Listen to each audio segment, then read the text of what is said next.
Miss Robin? Can you hear me? That voice... Over here! Are you... Miss Firefly? So you did notice me after all. Sorry, but I can't show myself right now. Could we talk somewhere more private? To be honest, I have no reason to trust you. I get it, but I can assure you this isn't a trap. If you really need a reason, there are anomalies in the 12 hours. We are suspicious of the Dream Master's true identity. Lead the way. But let me be clear. Agreeing to me doesn't imply anything about my stance. Understood. My companion will show you the way. Blue flames. Is there a cremator among Miss Firefly's companions? Miss Firefly? You can... Sorry, just a moment. My companion will bring you this way shortly. This way?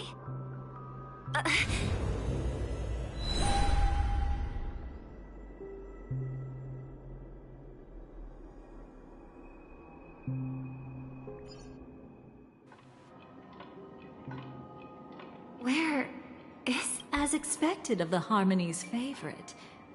Passing through such dense memoria without even being affected in the slightest. Hello. You may call me the Dahlia for now. This is our cozy new home in the sweet dream, where words may flow more freely. A new home burned out of the sweet dream? If you really wish to have a proper conversation, you shouldn't resort to provocation like this. I apologize, but she's different from other cremators. She has no intention of stealing memories. The same goes for me. I have never wished to destroy the sweet dream. Sneaking into the dream was my only option. I really like Penacony as a tourist. This is my first time dreaming. And Penacony is more wonderful than I imagined. Thanks. So, what brings you here? I'm sure you've noticed it too. The Dream Master Gopher would completely merge with the dreamscape, becoming virtually omniscient and omnipotent in Penacony. But now, he's losing his grip on the dreamscape. To find out why, we conducted some investigations. In the primordial dreamscape, we uncovered a crime that he had buried away. We suspect that's why his powers aren't what they used to be. And that's why he's been telling everyone he's under the weather. Crime? I'll show you later. Belonging to his family. You wouldn't believe me unless you saw it with your own eyes. You've indeed uncovered many clues. But before we proceed, I must confirm your true intentions. My purpose is about a reunion, a rescue, and a farewell. Will you believe me? Miss Firefly, that expression and tone of yours just now, I've seen it many times in my audience. Expression? That's the look one has when describing what they hold most dear in their heart. So I'll trust you this time. When I first left Penacony, the Dream Master gave me a parting gift. A divine law, so to speak. For a leader of the 5 lineages, that's pretty cheap, isn't it? Since then, I've walked the path of harmony as a Pathstrider, wielding its power. Until I returned once again for the Charmony Festival. In the 12 hours converged by the Dream Master, I developed symptoms of losing my voice, and the strength of the harmony began to wane. Yet in Dreamflux Reef, I wasn't affected at all. I believe that the path he once pointed to might not have been named the Harmony. That's why I gradually became incompatible with the sweet dream. In the past, the Dream Master would harmonize for me. But when he was too busy to tend to me, I finally noticed something was wrong. So, which path did he choose to walk? It's not clear yet. There aren't many clues about this, but I suspect it's the Order. Thank you, Miss Robin. You've helped us clear up many of our doubts. However, regarding the Dream Master's path, we have different conjectures. What is it? Come with me. It's time to see it with your own eyes.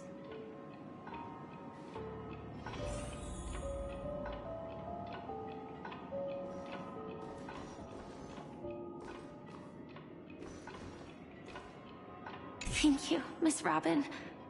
You've helped us clear up many of our doubts.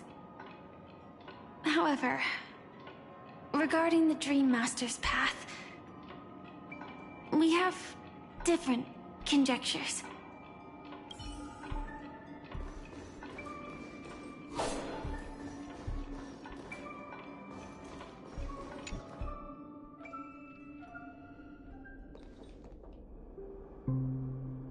Here lie secrets that the family tried to conceal, and a long, romantic tale. Sadly, most of it has nothing to do with us. Brooklyn Tiernan. I remember that name. A Galaxy Ranger, worthy of admiration. When Penacony was plagued by the swarm disaster in the past, he was the one who fearlessly protected our sweet dream. That's why we had to come here. We suspect that after turning away from the family, the Dream Master sided with the propagation. How could that be? History as we know it may be long gone, but people's memories remain preserved in the memory zone. If we can master the technique, we'll be able to pierce through time itself and salvage the past from chaos.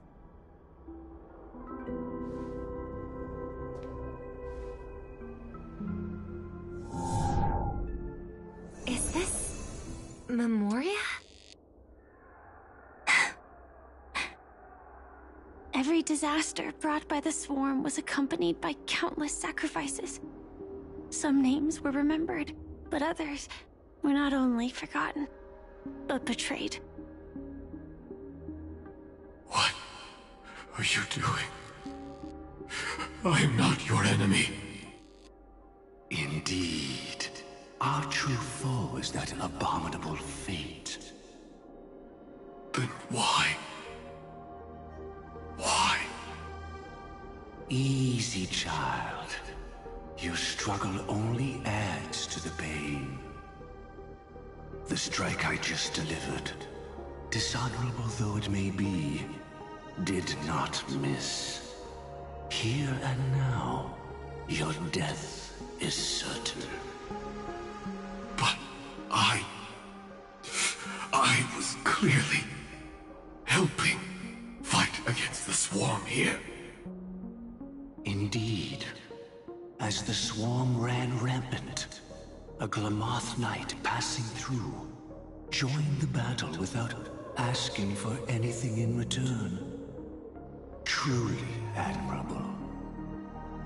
But have you ever wondered why, right after that, the infestation only grew worse?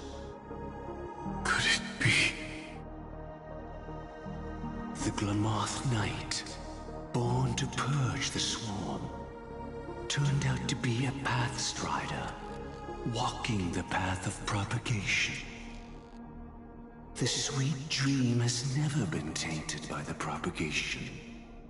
You brought it here, and only your death can remove it. How can this be? I can leave and never. I can't die.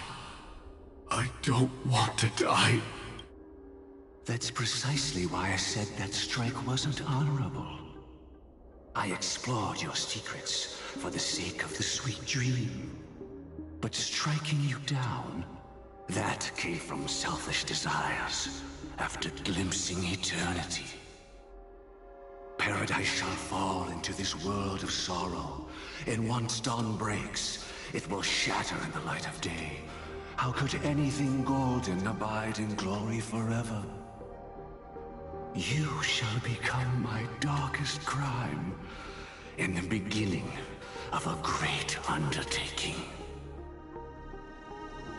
Your remains shall become the foundation for eternal paradise.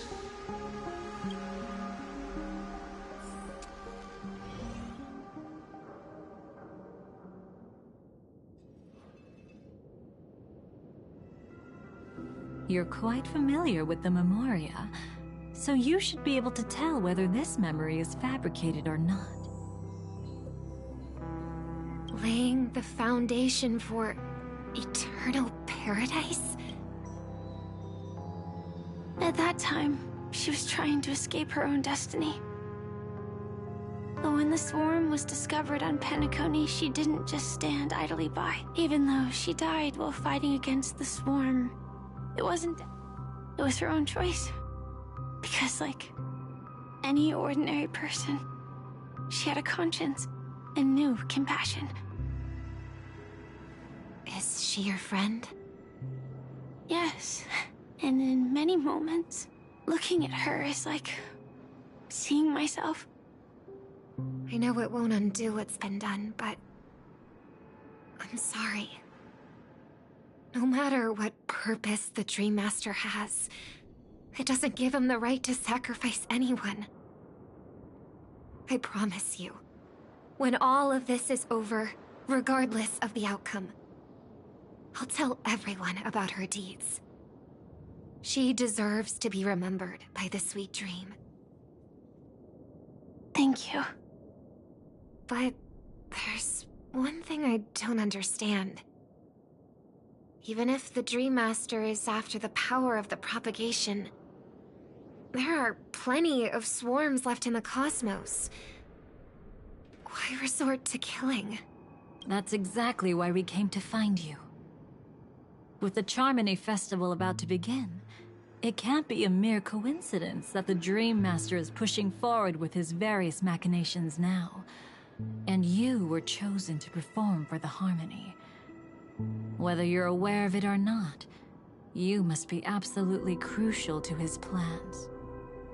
I see.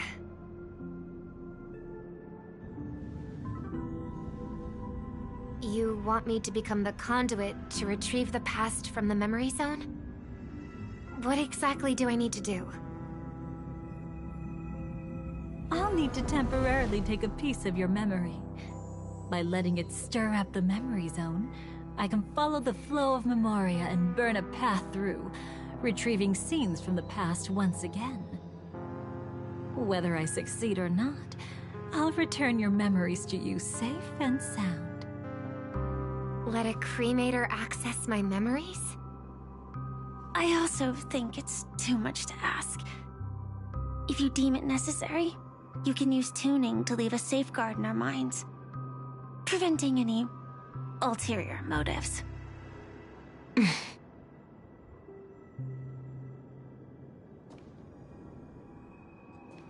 There's no need. Let's get started. May the harm that befalls you never lead to your downfall. This is a blessing that has been passed down through the family for generations.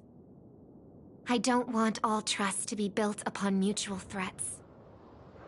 So this is what star power looks like. You've even made me a little starstruck. All right. Looks like we got lucky. Oh? What's this? A piece of worm-eaten oak? Found something new? This time, I'm afraid we've uncovered quite a disaster. Let's go see it with our own eyes.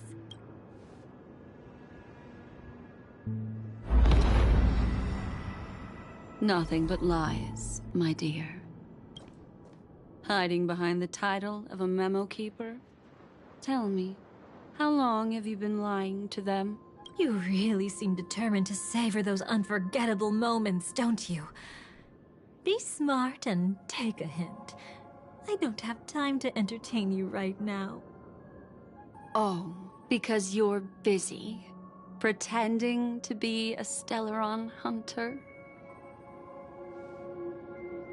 Who are you talking about? Quite the clever move there. Miss Firefly, if you're willing to take my advice, why not make a trip back to reality? Ask that Silver Wolf lady carefully who your true companions really are. How did you... All right, you. Still can't help sticking your nose into everything, huh?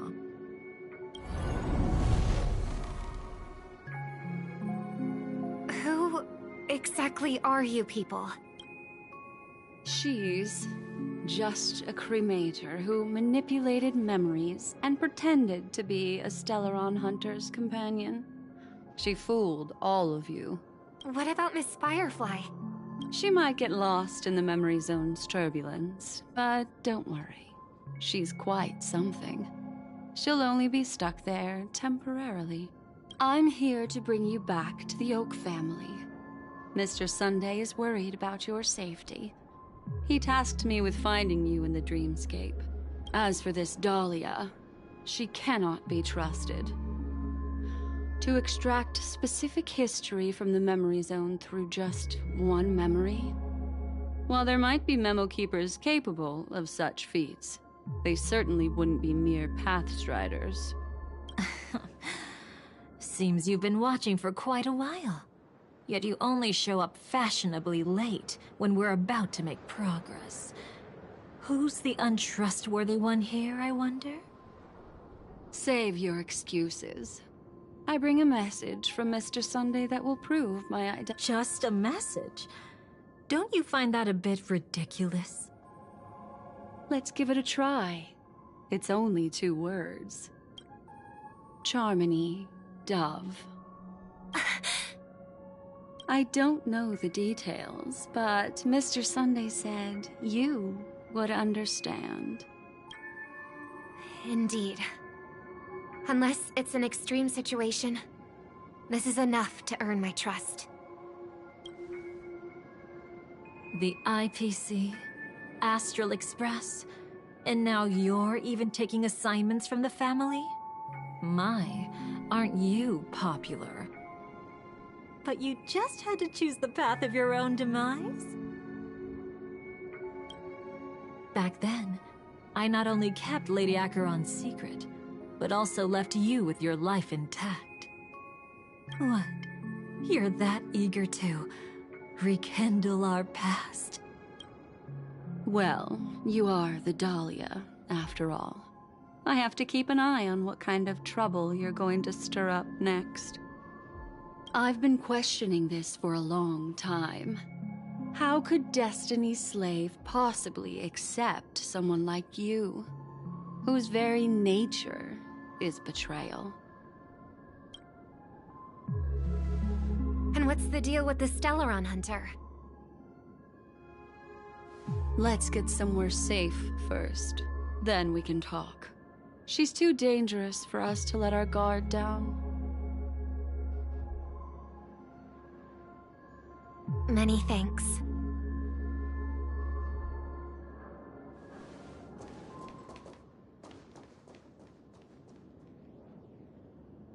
You've gotten more composed. Or have you just gotten slower? She's already left this area. There's no way you can catch up to her now. Catch? Why would I chase after her? Arrogant swan. If I didn't take her memories just now, then what exactly did I do to her? I might as well tell you. I planted a spark of the cremator's fire in her memories. It will spread silently, and in an instant, it will burn away all her memories of seeing me. She'll believe she was never here. The suspicions that have already taken root in her mind will also gradually fade away. No matter what she has discovered, the moment she attends the Charmony Festival, she'll revert back to that good child who was born to walk on the Order. You're the one who's run out of time. I see. Not a member of the Everflame Mansion, and definitely not a Stellaron hunter. Your true ally is the Dream Master? Oh, aren't you clever? How about a little reward for that? Cut the act. Even with your usual reckless methods, you can't handle me alone. You're right. I can't do it alone. But I rarely feel lonely anyway. Repent and return to righteousness. Though you soar like an eagle and make your nest among the stars, I will bring you down from there. Now, can you still keep your cool? He actually gave you strength through the divine law. The Dream Master would go this far for an ally? What can I say? I'm just that trustworthy. If he hadn't done that, how could my control over Memoria far exceed that of ordinary memo keepers? Let alone allow me to tamper with the Stellaron Hunter's memories. Unfortunately, you lost your composure in your euphoria. In the dreamscape, I might not be your match. But if I want to leave, you can't keep me here. Harsh words. Want to test that theory? It's easy to throw away a flower, but the fragrance lingering on your hands won't fade so easily. I can be quite persistent, you know. Even if we rekindle what once was, I remain unchanged.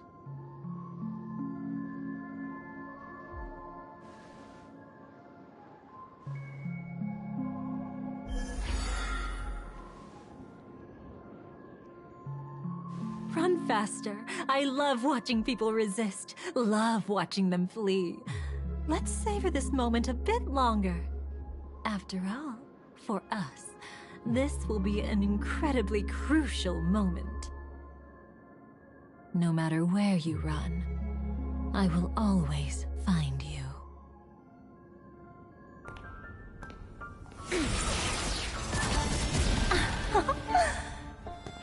I have the numbers advantage.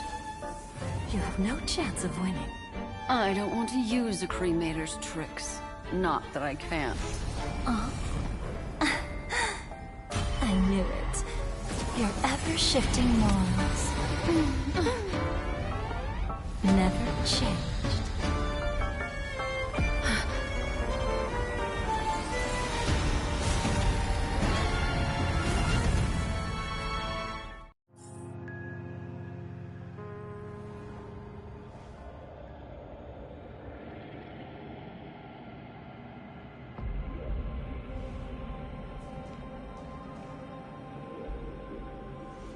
Where do you think you're going? After putting on such an elaborate show, won't you stay for a little chat?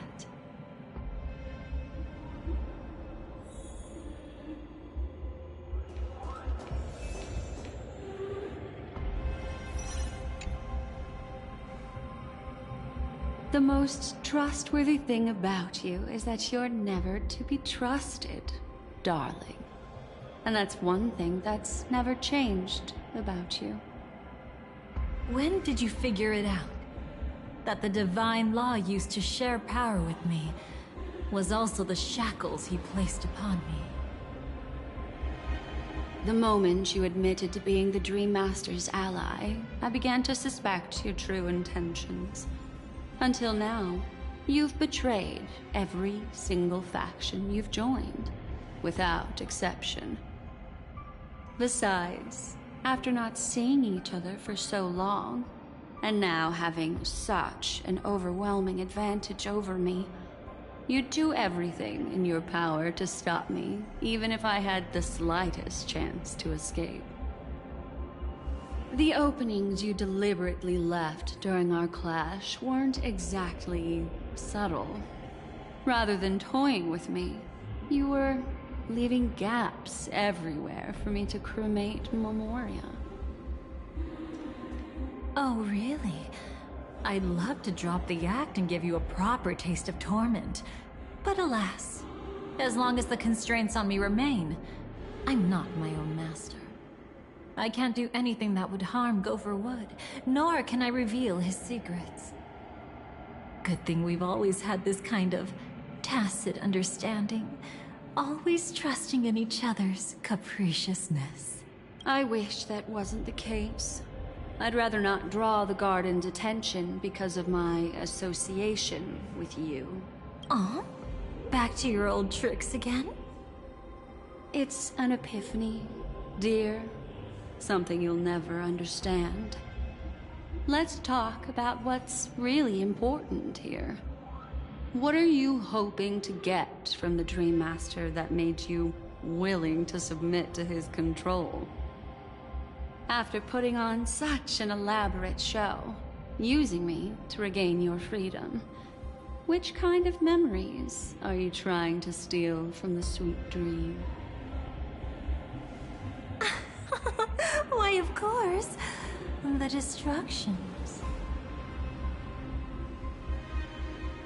Stop joking around. You abandoned that path long ago. You're still as charming as ever. So, let me show you a glimpse of the past. Just this once, Weren't you really interested in the Everflame Mansion? So you were the one who erased the memories from that music box after all. That's right. I kept only this scene as a memento. I wanted to remember how I felt at that moment. And look closer. It's not just the memories. The Everflame Mansion itself has ceased to exist. Those claw marks. You've long since strayed from that path, yet you can still wield the power of the destruction. Isn't it the same right now? I've betrayed the Garden of Recollection, yet I can still show you the memories. If you have time, I can help you savor the memory of our first encounter. Go ahead and savor it on your own. I want to put it behind me. The sooner, the better. But can't you tell me something I don't already know? You betrayed the Everflame Mansion. Is that really supposed to be surprising? Destruction is a glorious moment. As Duke Inferno's daughter, I will see his last wishes carried out to perfection, even if my role as such is only temporary. And besides, who said I betrayed them back then? I came here to fulfill Duke Inferno's last wishes. This was his command to me. Make the Knights of Penacony crumble and wither. Leave naught but a tomb of remembrance. In other words, everything on Penacony related to the Remembrance was my target for destruction. But this was already a world of Memoria. How could I possibly accomplish this without any help? Working with the Dream Master may be like dancing with the devil, but I have no better choice. Oh yes, everything tied to the Remembrance includes you, of course. Grateful? You should be. My whim is the only reason you're still alive. I won't be grateful for that. You couldn't have done it anyway. Filial piety has never been one of your strong suits, so drop the act. That's exactly why I'm saying, you only think you understand me. Think about it carefully. As a Stellaron hunter, didn't I work my hardest to help Firefly get closer to the truth? As an ally of the Dream Master, I also helped monitor the dreamscape. And when a hunter infiltrated Penacony, I seized it. As for Robin, whom he chose as his songstress, I burned away her doubts too, leaving nothing to chance. Like the destruction, betrayal is but a fleeting moment. And before it came, whether with Duke Inferno, Gopher Wood, or Firefly, I wasn't pretending. I truly, wholeheartedly became their companion. What about Robin? Those sparks that burn through memories. Don't you think that was a bit too much? Oh my! I thought I could fool your eyes at the edge of the dreamscape. But I guess there's no hiding from you on your home turf. What? You want to settle the score with me for messing with your people? Why don't we sit down and have a chat? You seem like a patient one to me. So tell me, what exactly do you want to take from me? Don't worry, I only went with the flow, suppressing her power a little to make it easier for you. I trust. You're someone who knows how to return a favor, right? There's this thing called the script.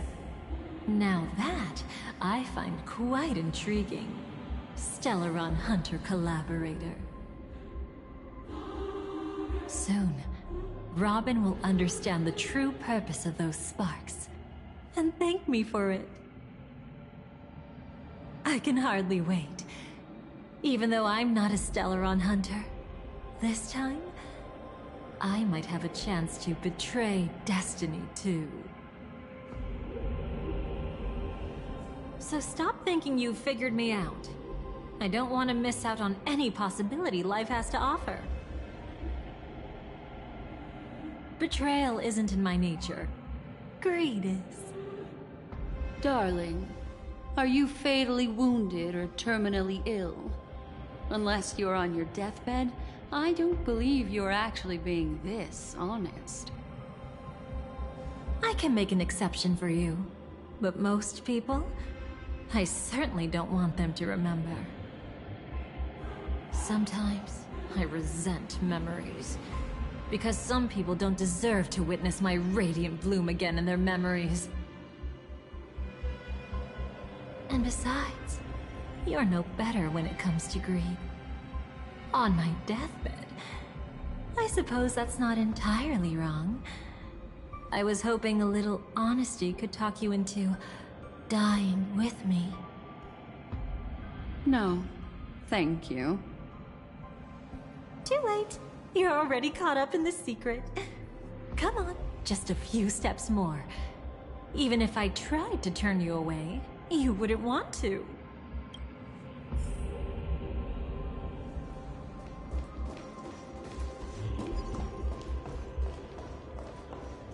I see now. A piece of worm-eaten oak. You weren't just making that up. Oakwood is prone to insect infestations. Nothing surprising about that. It's him.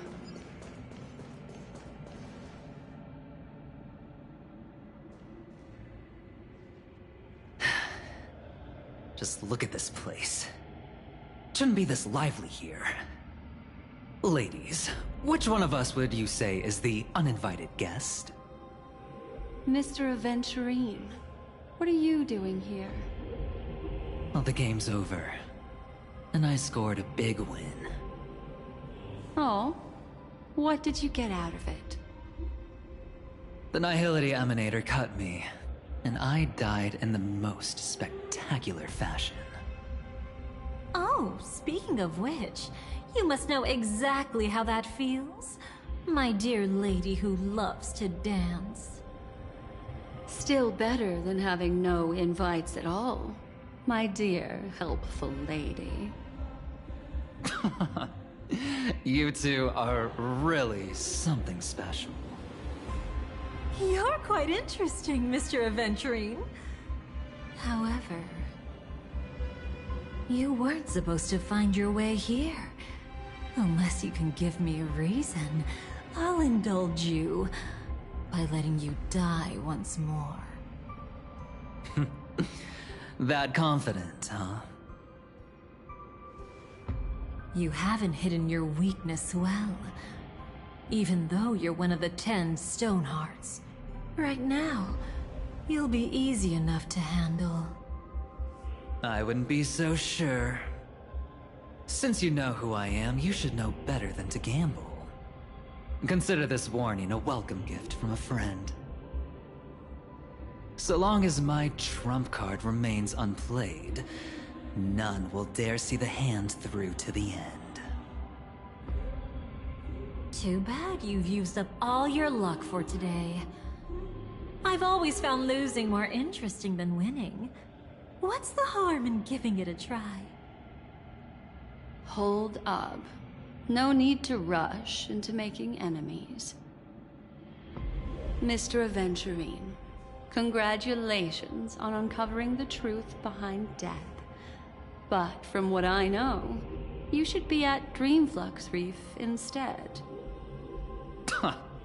Well, after taking a solid hit from the Emanator's blade, I never got the chance to enjoy a good nap. Thus I sank into the chaotic memory zone, and then my desire led me here. As I thought. You two haven't noticed. The answer was right under your noses this whole time. You can traverse through Memoria without relying on roads, which is exactly why you missed it. Ladies, you didn't think the IPC would enter Penacony unprepared, did you? Backed by a most attractive package, I quietly assembled a team to research the memory zone. And I only asked for one thing in return. How to escape alive if I accidentally got lost in Penacony's Memoria. To be honest, they didn't contribute a thing. But they did help me discover a certain legacy. Rosalina Jane Estella, the former undertaking once belonging to this nameless. She once boarded the Astral Express as an outstanding surveyor.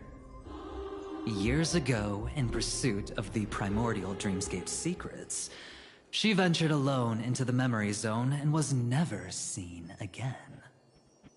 Everyone believed she had perished, taking the mysteries of the dreamscape to her grave. But that wasn't the truth. Before departing from this world, she single-handedly forged the pathway of Memoria. Mr. Aventurine, do you even realize what you're saying? Look, I didn't believe it at first either. But the Nameless, as it happens, had quite a unique background that led her to devise a brilliant solution. using the technology from the Zarina Erd system, she gave her life to the Memory Zone, giving Penacony's dreamscape a unique signature. When dream chasers wander into the Memory Zone, they'll drift towards places that can fulfill their desires. Those who yearn for freedom will witness the form of the primordial dreamscape. Those consumed by obsession might encounter certain special dream bubbles. And those who are lost and directionless will return to the 12 hours, seeking their path within their own past.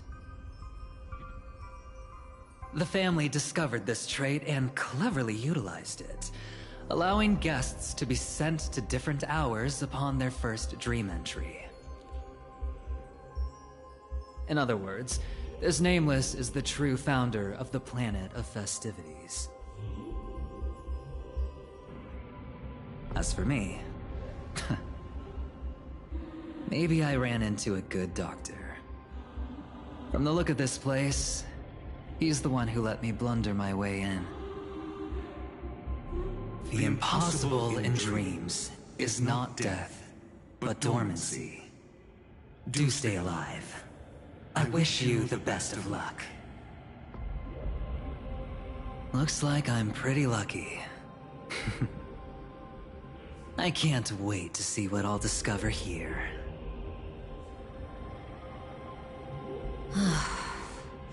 It would seem luck favors you still, Mr. Aventurine. Fate is truly fascinating, yet cruel. Remember Miss Robin's question? If the Dream Master was after the propagation, why did he have to harm the Glamoth Knight? Years ago, he had already completed this plan, waiting for a Glamoth Knight to enter the dream. Unfortunately, with the sudden fall of his empire, his hopes seem to have been dashed. Yet just as the Charmony Festival was about to begin, a descendant of the Glamoth Knights appeared uninvited, and everything began to turn once again. The Dream Master was never afraid of Firefly investigating the propagation. That was exactly the truth he wanted her to see. Wait, is that why you trapped her in the Memory Zone? Correct. This place is where the Dream Master wanted her to be. And he wanted her to think she'd figured something out, only to make the wrong decision at the most critical moment. So, what exactly is the Dream Master plotting?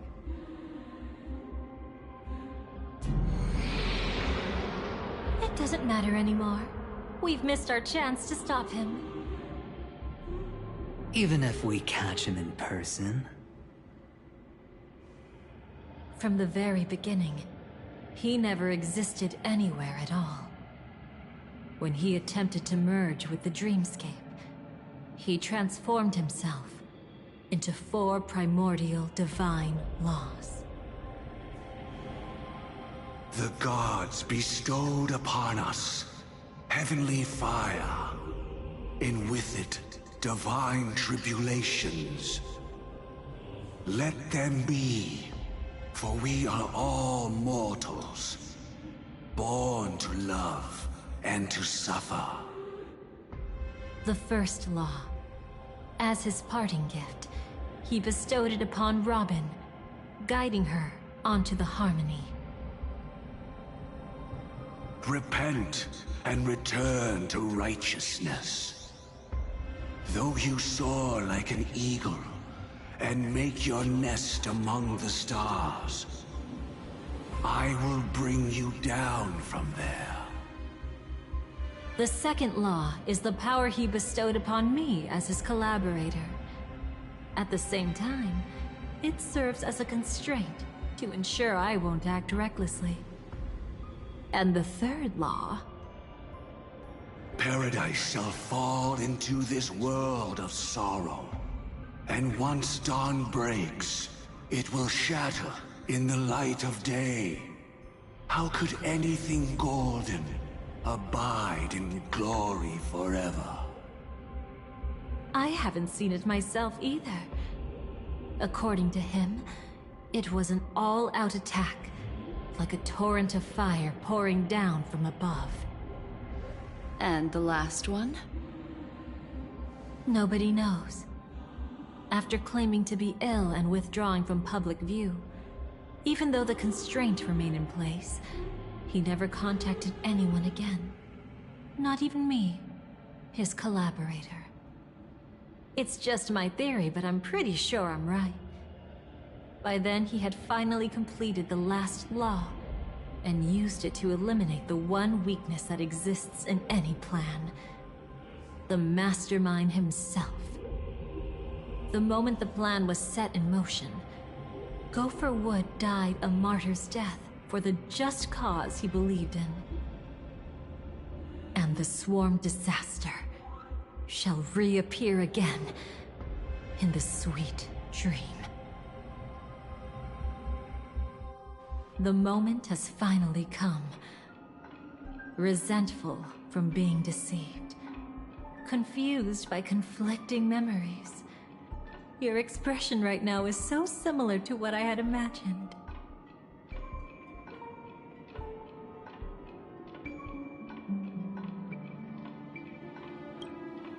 Every sigh. I'll try to fulfill Duke Inferno's last wishes. Advance Gopher Wood's plans, and yes, indeed, I've helped the Stellaron hunters uncover the truth.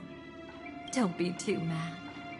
I wasn't a Stellaron hunter back then, but wasn't everything that happened in Penacony the perfect opportunity to join?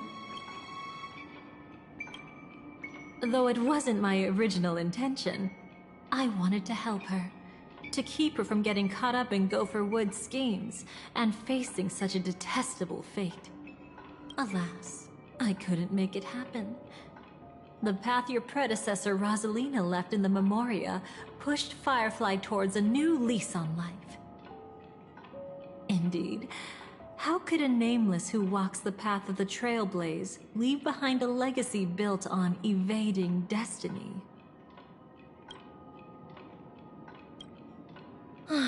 As you can see, he became a martyr, leaving all his power in the 12 hours, like a self-turning hand of time, driving his plans forward. The Order truly is a harsh path. Enna, Gopher Wood, and Sunday, the one you know even better, they all chose to sacrifice themselves for it.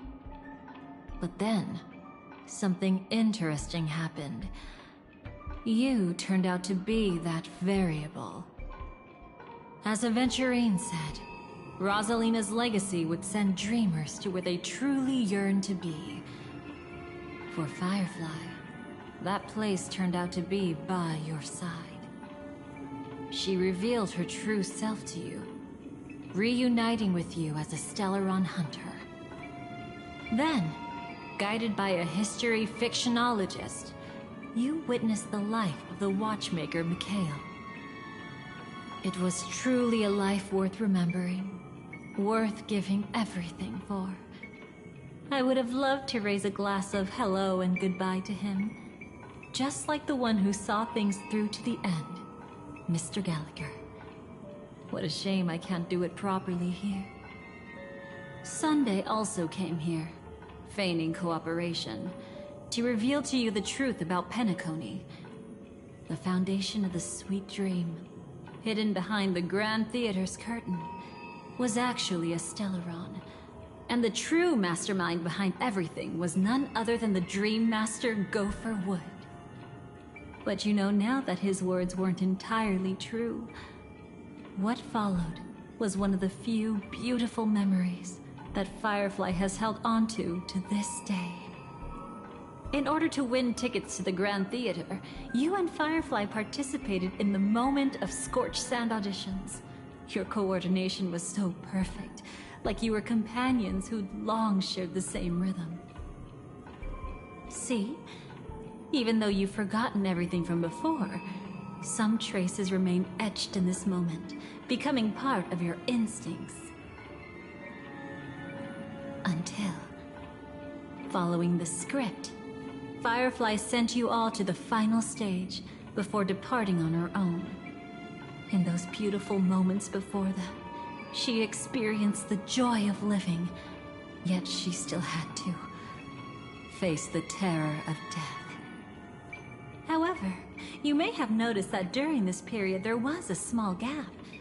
She and you weren't together the whole time. You returned to a child's dream through a dream bubble left by Mikhail and witnessed his legacy. However, Firefly was not a trailblazer, so she couldn't enter it. While waiting alone, she met her true collaborator, and thus learned that there was more than one legacy in Penacony, and more than one watchmaker.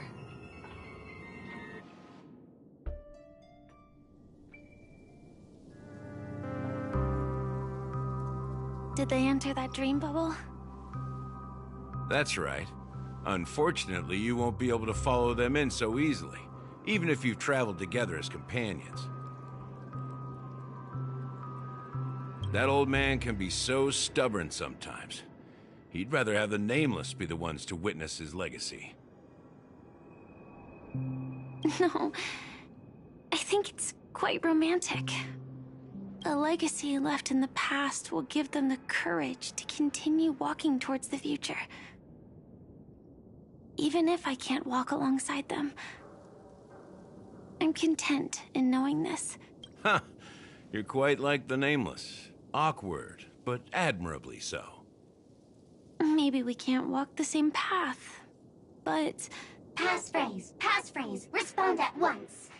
Why does life slumber? Huh? Ignore that. Must be some meme. How did it end up here? Sorry, I want to go check that out real quick. Be right back.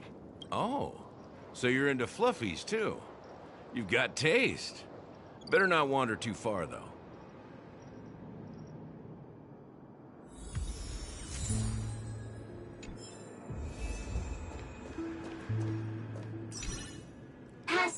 Passphrase, respond at once. Why does life slumber? Because people are afraid to wake up from the dream. Perfect. Identity confirmed. Welcome, Agent Mech Tycoon.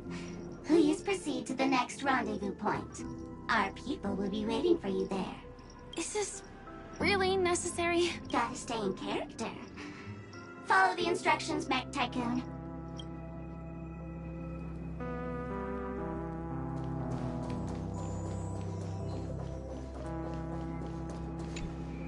Hello. Please submit identity verification for Agent Ultra Firepower Instant Star Traveler.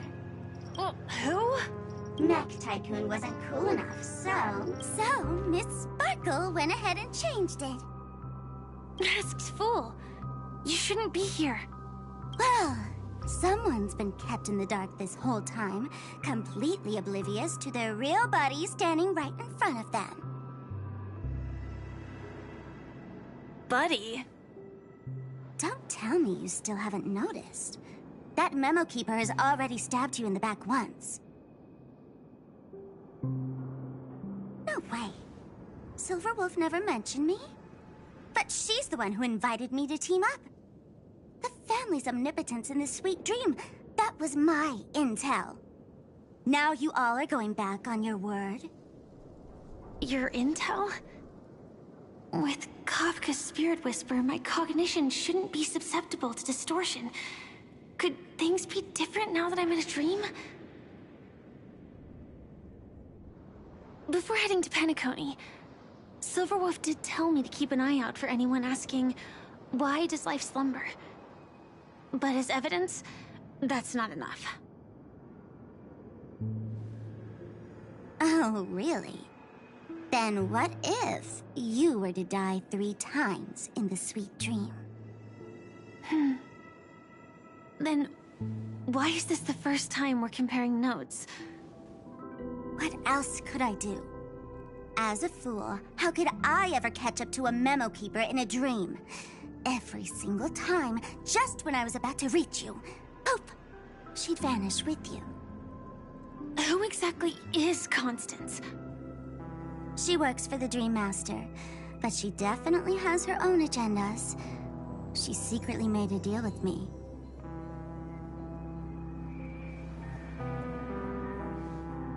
She pointed to a nightmare in which all the Dream Master's schemes would be carried out. I've been looking everywhere for you just to give you this spoiler. A nightmare? What exactly is... Tell you straight up? No way. I went through hell and back for this. Here's the short version. After you've lived through the best of times, soar toward the sky with all your might. You'll hear insects chirping at the oak's crown. That's way too cryptic. I can't trust you. Please, we're working together. I'm not some lackey. Just because someone else fooled you doesn't mean you get to pin it on me. You're back sooner than I thought. Any results? Yes. And now, it's up to us to forge ahead. Sorry, I'll catch you later. But thanks. At least you brought good news.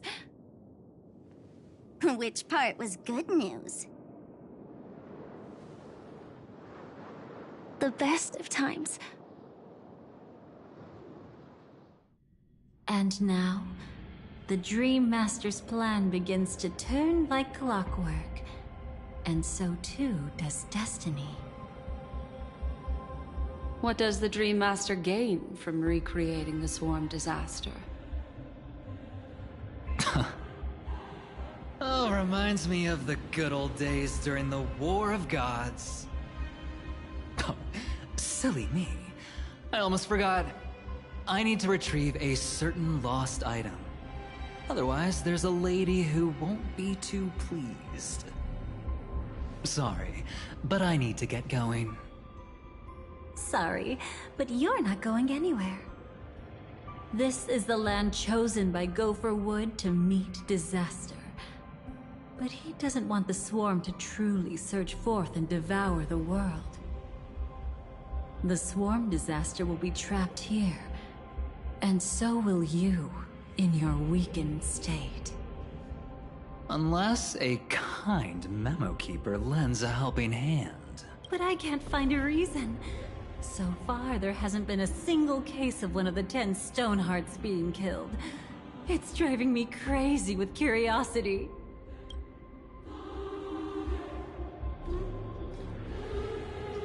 Glory above all! My friends, in the face of the omen of evil, we must stand united more than ever.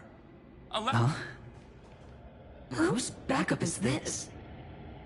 Pardon my late introduction. I am Argenti, of the Knights of Beauty, traversing this cosmos to eradicate all that is unsightly in this world. In the name of beauty, the one and only has brought me to this place. Perhaps it is destiny's guidance that led me here. In this dreamscape tainted by the propagation, I shall uphold the name of beauty and clear the path for all of you. Ah, passing knight. You found just the right person. I am an IPC envoy trapped here. Lend me your aid. For Adrilla the Beauty is the most peerless beauty of them all. Someone's a quick learner. Nothing else to say. This is far too much of a coincidence. What else is there to say? Would this Sir Knight even listen to us try to reason with him? That's the fascinating thing about destiny.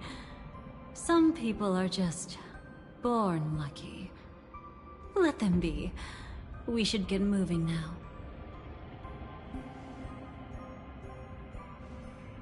Where are we going? To find your dance partner, darling.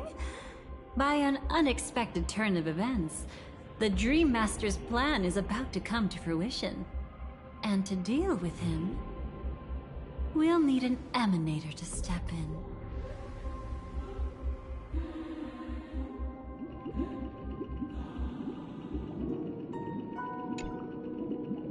Since the future of the Stellaron, Penacony, and even the entire cosmos is at stake, let's draw a conclusion there, in all fairness. Does that mean he wants to fight us during the Charmony Festival? I'm afraid so. Anyway, we can't leave the Stellaron unchecked. This is about trailblazing a bright future for Penacony, and fulfilling the long-cherished wishes of Mikhail and our other predecessors. After you've lived through the best of times, soar toward the sky with all your might. You'll hear insects chirping at the oak's crown. It's all over now. So that's how it is. Well then, it's time for me to depart. They've harnessed the will of an entire planet to create an Eon. This confrontation is far more complicated than a simple power struggle. To secure... What do you mean? Are you not coming with us? I believe Firefly is trying to say that she's heading off to another battle. Before I left, the Destiny Slave told me that this journey would bring unforgettable rewards. Even though the script he gave me only had a few lines, I couldn't ignore them. Because one of the lines said, I'll experience death 3 times in the land of the dreams. 3 times? This can't be serious. The first time was a painful death when I was stabbed by the Blade of Dormancy, which led to all subsequent events. The script will always come true, but in a way that will only be revealed when that page is turned. But the death granted to me by the planet of festivities was merciful enough. For my first death, I chose how it would come and what it would change. For the next 2, I want to try my best to achieve the same outcome. Have you made up your mind, Firefly? Yes. Otherwise, I wouldn't be here. Thank you again for your assistance for the Astral Express. May we meet again, in reality. Yeah. Farewell, everyone. May your trailblazing expedition never end.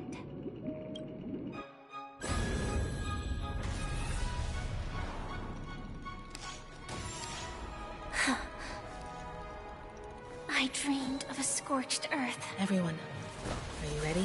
A new shoot sprouted from the earth. It bloomed in the morning sun and whispered to me.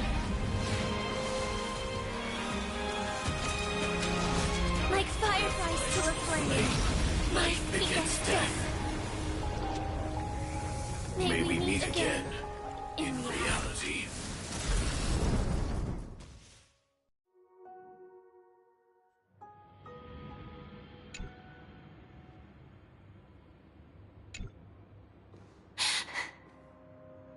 Is this the place where the Dream Master executes all his schemes? Or perhaps it's the place where he'll find redemption. Dream Master? No. Just one of his divine laws. Don't think I'll let my guard down. I know your true nature. Whatever your goal is, I will stop you. No need to be so tense, Miss Firefly. I am but a thought, formed from memory. Feel free to strike me if you wish to verify this. But his actions aren't baseless. There's a reason for my presence here. Please continue. Thank you for your openness. I'm equally unaware of the Dream Master's malicious plans. But he's been waiting for your arrival. That Glamoth Knight he killed with his own hands, through me. He hopes to restore justice for her. And you, her friend, are meant to witness it. Justice? Indeed. I'm quite familiar with this place, and can guide you. This has its own significance for you, too. Witnessing his confession is tantamount to unveiling his crimes. I don't need your guidance to get this done. But you need someone to decipher the truth. Force alone won't solve anything. It's not like you'll stop here if I refuse. Lead the way. But I'll be keeping... What is this place? Oak Manor. Once part of the Dewlight Pavilion.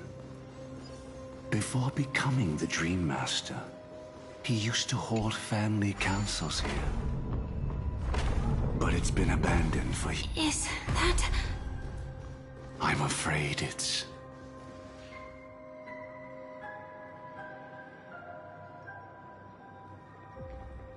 Did Oak Manor always have decor like this? After taking over the Sweet Dream, he never turned away any sincere dream seekers, even if they were shady characters. Walking along the Harmony, he firmly believed that even villains could be transformed by Xipe's benevolence to show mercy, act with justice, and walk with humility. It seems his wishes didn't come true. Indeed. Those villains never learned their lesson. They even conspired with one another, foolishly attempting to establish their own family lineage. Such arrogance. They went as far as sending a messenger across the vast cosmos to seek permission from the main family. In the end, they only brought shame upon themselves. And then there was a revolt. Fortunately, his heart was already aligned with the Oak family, allowing him to survive by sheer luck. Though he could never leave the Sweet Dream again. Soon after, the manor was decorated this way. Was he trying to warn himself? If your beliefs lead you down a path of plight, why stubbornly cling to them? That's exactly what I'm getting at. At least now, I can understand those feelings. And I think I've come to understand why I exist here. At that moment, Gopher Wood stood at a crossroads, pondering whether the Harmony was still the right path. But my fragmented memories have not yet revealed where this would ultimately lead. Since he was about to commit a great evil, perhaps the Dream Master who left behind these laws was hoping I would choose a different path.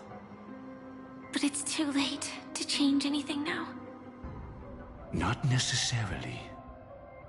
We might as well keep moving forward. Good intentions are always the final creation of evil deeds, for they know they must be stopped. And his past choices will reveal his schemes to us. In your opinion, which path would the Dream Master choose? Probably the path of force. But Miss Firefly, feel free to do as you please. I have no other thoughts today. The road not taken can never be retraced. Even in dreams, this truth remains.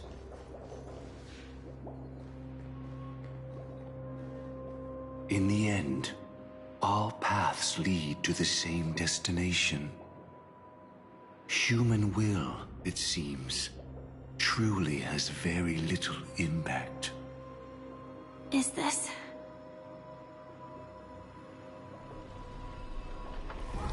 The manifestation of Nanook and the fall of the Eternal Centurion. Such news has shaken the universe, and I've long since known about it. So why would a messenger of the main family take the trouble to visit this frontier? Just so you know, I'm here to deliver punishment, and you're the guilty one. I barely escaped death, and I still can't reveal my true form. Tell me, why have I been branded a criminal upon returning to this place? You've already confessed to your crimes. The family doesn't tolerate incompetence, even from a branch leader on the frontier. Not only did this one fail to quell the situation, he was even murdered. If it weren't for Nanook's manifestation, the Eternal Centurion would have descended upon Penacony to eliminate these villains. But you survived by sheer luck, and I set out for this very reason. You must settle this matter yourself and reclaim your lost respect. Not for yourself, but for the family. To survive, but without the power to do anything. Therefore, your crime shall be punished with a blessing. I shall bestow upon you another crime. Its evil reaches even the heavens, and once known, the name Gopher Wood will lose all meaning. You will be alive in body, but dead in spirit. I know my sins. Please bestow your punishment. Here and now? That's not possible. Before I lead you to that honeyed fountain, I shall tune you, so that you can no longer speak out. People believe it to be a creation of the destruction, for it always arrives coupled with calamity. I shall clear the shadows before your eyes, so that you may once again behold that almighty force that giveth and taketh, and worship the mercy bestowed by the triple face. The harmonic cancer, the Stellaron.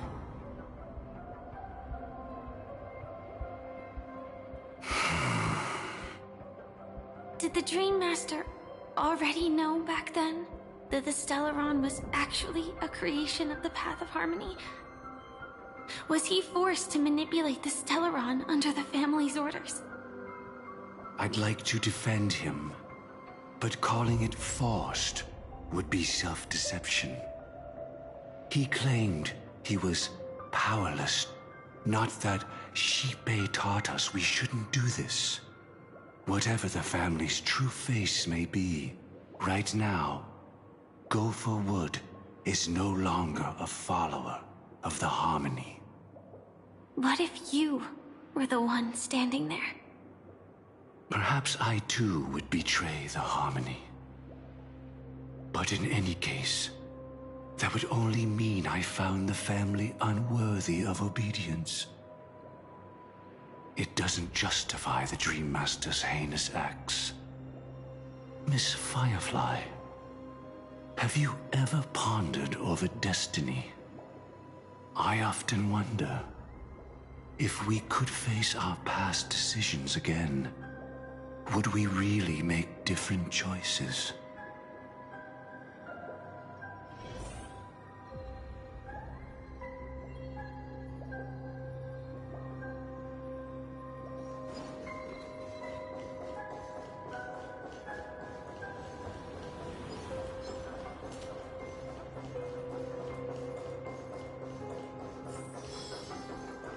It's in that puppet's hand, Lady Fire. Got it.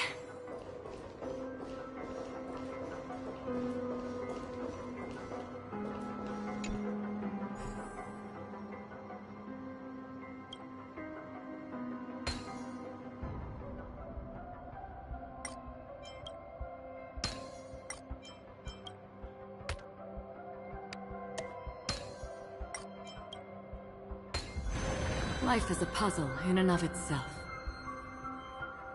Rest in peace now, old friend. Mikhail, was it you who killed him? Is that what you think of the Dream Master? Someone so unforgivably evil.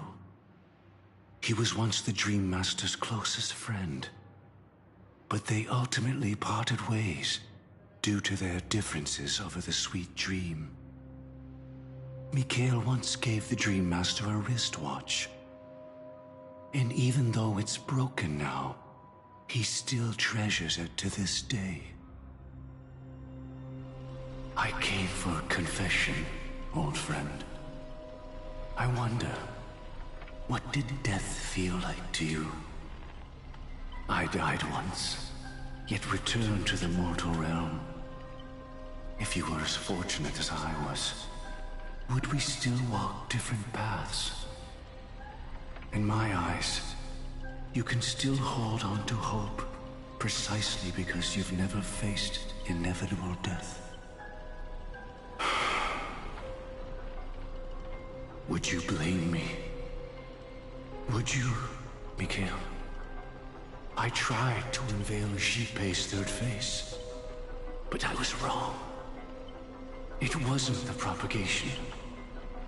Yet destiny was so merciful, making me realize the propagation was able to continuously evoke people's prayers for the Order through the fear brought by the Swarm.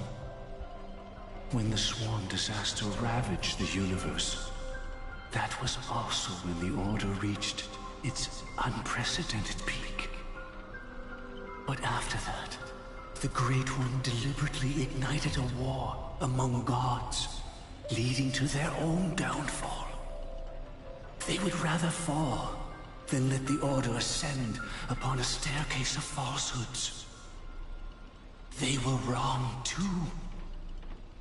The Great One wished to restore justice to the mortal world. But what people prayed for wasn't justice. It was freedom from fear. Will you forgive me? Will you, Mikhail? I shall commit an act of transgression, mending the errors of the gods. I will restore the missing hand to the celestial clock and show mankind death. I know my sins. They are ever before me. But I shall never repent. Using the propagation to lay the foundation for an eternal paradise. So what he meant was recreate the Swarm disaster using fear to force people to pray for the Order's return? Perhaps that's why your friend was killed. The Dream Master wanted to find out how the Glamoth Iron Cavalry obtained the propagation's power. That's not a power that can be easily controlled. We need to pick up the pace.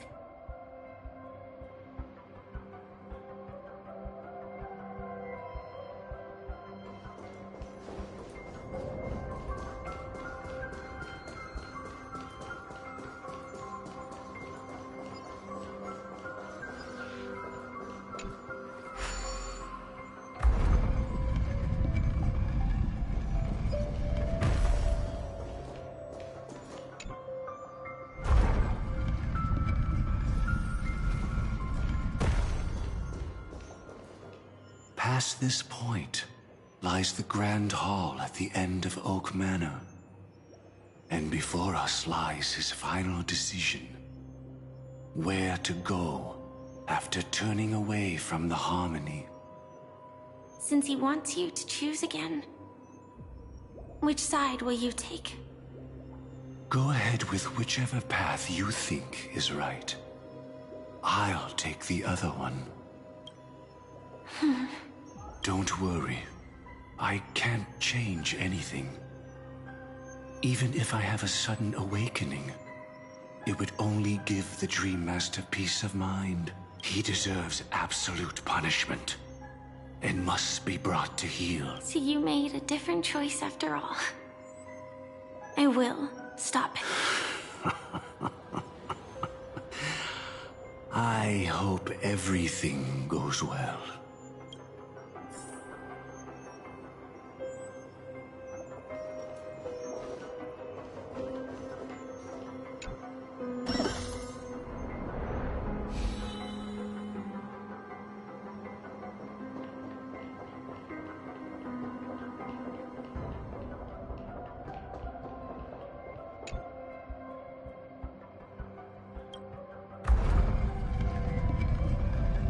Let the propagation rain down heavenly fire once more, heralding the mournful.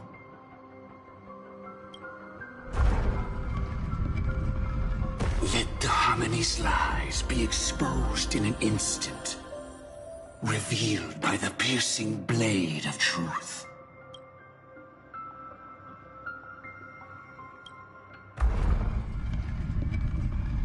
Even if you look back 1,000...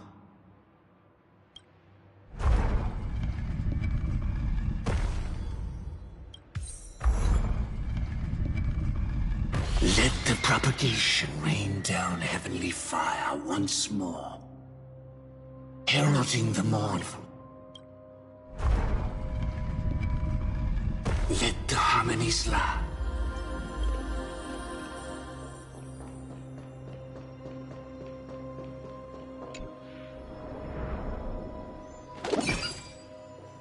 Well then, our paths diverge here. You go towards life, and I... What a desolate sight.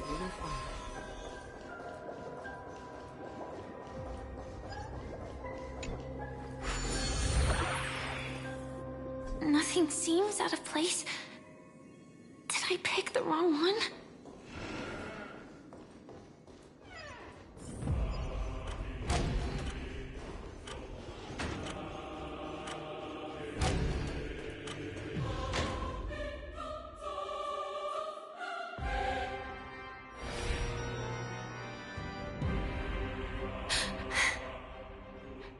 No doubt about it. This is the place. My apologies for keeping you waiting, Lady Firefly.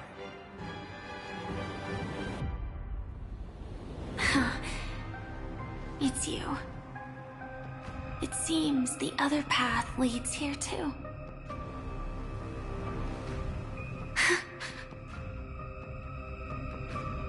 What is this? It's the terror that humanity dares not recall. The swarm disaster's chrysalis of extinction. The Dream Master's devastating strike, like a torrent of fire, lies hidden behind the stained glass, waiting to shatter it and unleash the swarm disaster once again.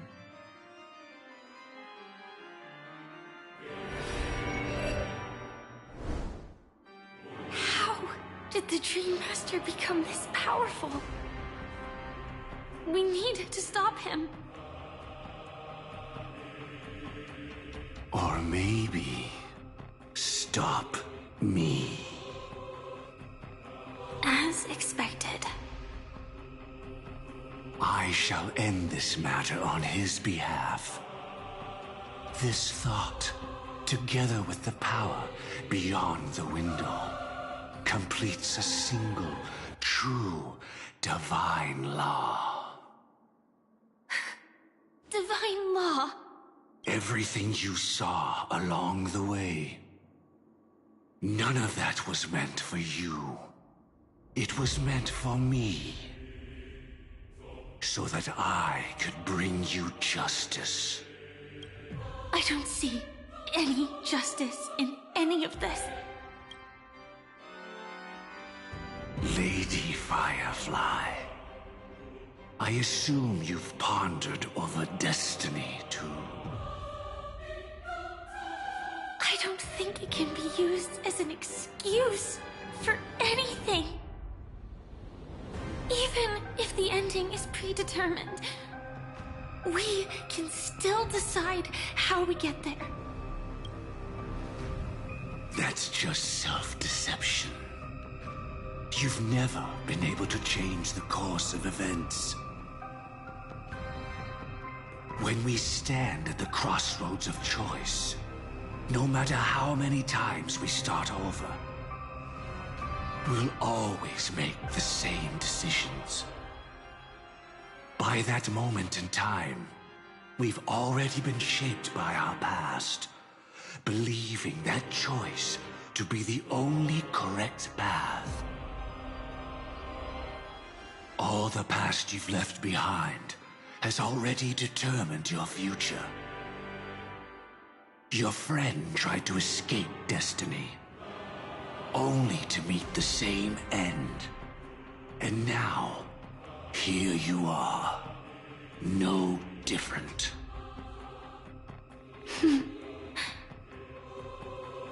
But the person you met today is someone who has rewritten their destiny. Well then, I'll offer you my sympathy, Hunter. As far as I know, there's only one way to rewrite destiny. Give up your true desires and stop walking your own path. In doing so, your destiny will indeed change, and you may even sway the course of the world. But from that moment on, you will have killed yourself. Alive in body, but dead in spirit. This is the price we're willing to pay to defy destiny. Not everyone chooses to surrender with their hands up. Everyone has the power to see the world as it is, and to bear that weight. This is the truth. I admire your resolve. Since you don't mind sacrifice, that's enough talk. Stand down, Hunter. You can't stop that strike. I won't let you get away with this. Oh, really? How did the Harmony succeed in spreading its cancer across the universe, then?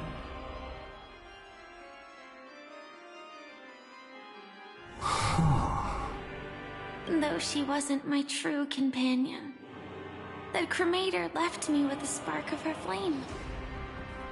I never trusted you. During our journey together, I planted it on you. And now, I'll let it reignite. It can burn away a thread of thought with ease. Impressive. But do you really think you can get ahead of me? If I can't, I still won't run away. If that strike is inevitable, I'll be the only one who dies in this nightmare. Your courage shines like pure gold. Even so, paradise shall fall into this world of sorrow, and once dawn breaks, it will shatter in the light of day. Come forth and present yourself, last heir of the Empire. I permit you to unveil the true face of order. I permit you, with mortal hands, to bring forth the Great One.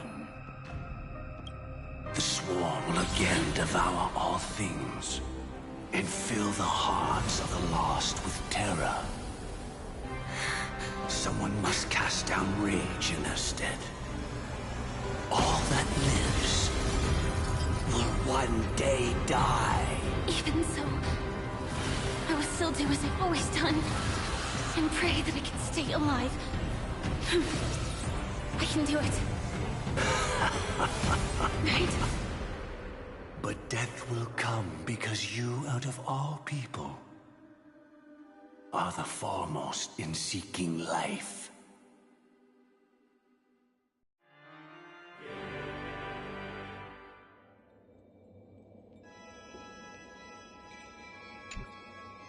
Your last confession took me by surprise, Mr. Gopherwood. No. The final divine law. I suspect there was never any chrysalis of extinction from the swarm disaster to begin with. Was there? What exists in Oak Manor is nothing but a disguise. The only thing hidden within is a Stellaron. True. I never unraveled the secrets of the propagation. Now, split into 4 parts. A single strike of mine cannot harm that hunter. But if a Pathstrider of the same origin as the Swarm were to be deceived by tuning, mistaking what lies before them as certain death, if they were to make a wish to live before the Stellaron, the outcome would twist into a catastrophe that brings death. The Swarm disaster. Her life shall beget death, and that death shall beget life unto this world. But why are you so certain that nothing will go wrong? I've already glimpsed the secrets of the Stellaron, and I have no need for certainty here. Even if she never entered the game, that strike would still fall at the appointed time, causing the Stellaron to shatter. The Dreamers will learn that the power to destroy their own lives comes from the Harmony, but that it is ultimately the worst option. You should know that I won't agree with this. Too late, child. The hands of time have struck midnight. Look up at the stars. Do you know why they are so cruel? That reason shall be the final divine law. And with this, we entrust everything into your hands. Because the stars belong to everyone, they have never belonged to anyone. If you love everyone, then you love no one. Well, that's where our conversation ends. Go ahead. The 107,336 souls of the Oak family have dreamed of this moment too many times. The opening is near. Go, my child. Seize the power of the Harmony and reveal your karma. I shall walk the path of the Order to its end, as you wish. But I can no longer accept your divine laws. If I become the only star in the sky, even if I belong to no one, there would still be no cruelty. The stars are cruel, only because they have never shared their heat with the masses, burning fiercely only for themselves. Well, there can't be 2 suns in the sky. I'll step up and take down the other sun if necessary. Moreover, how could I allow other stars to shine during the day? Paradise shall soon be created, not at midnight, but at noon. I shall initiate the first and only divine law of the great Septimus. I shall ascend to the heavens, becoming the scorching sun. Bathed in my light, my people shall flourish, while all evil shall be eradicated.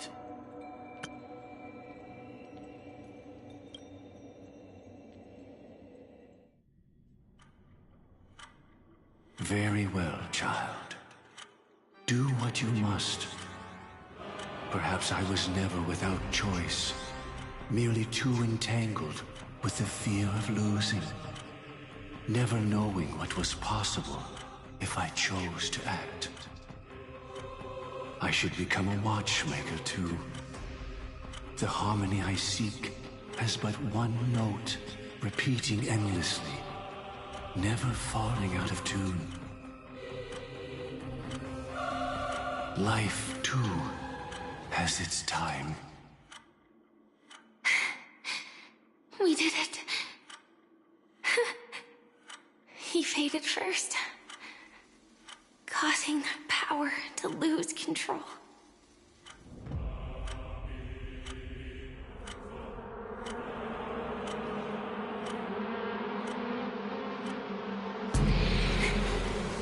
Is that...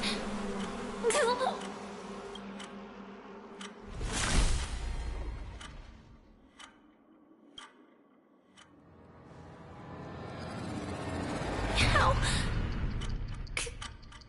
did you...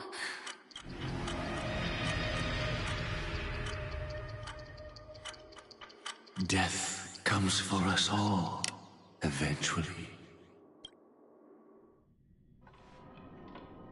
I'm starting to hate how powerless I am. How I wish that I had some way to comfort you right at this moment. Oh, don't worry. That was all in the past.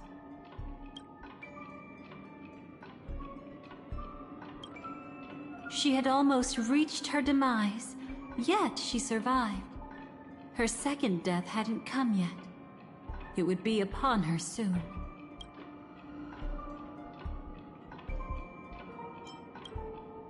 It was confined within the dream. Even a Stellaron could not truly revive the swarm disaster. The Dream Master's actions could only evoke fear in those already dreaming. Yet this swarm was frighteningly real when you consider the next steps of his plan.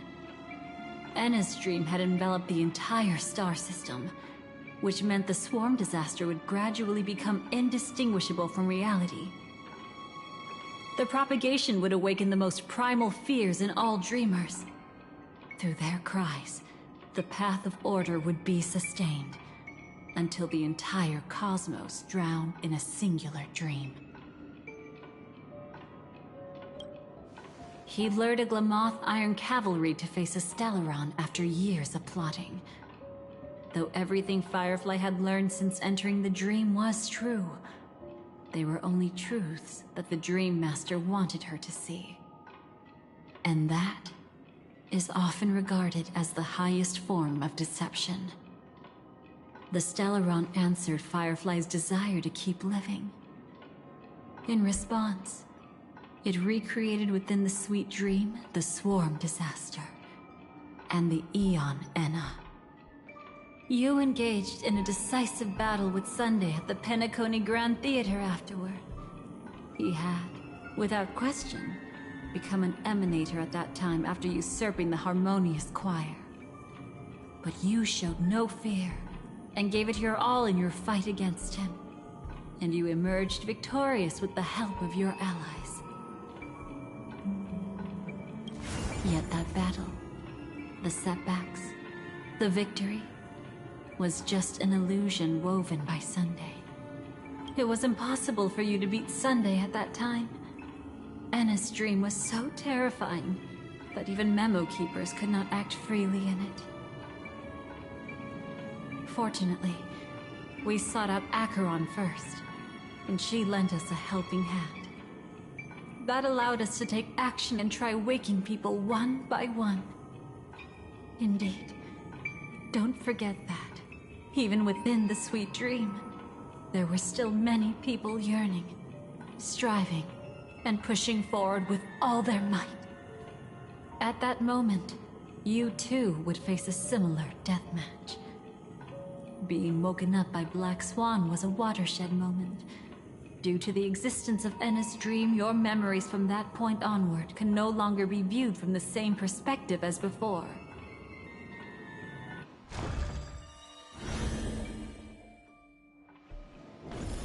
It's not that they're not real enough.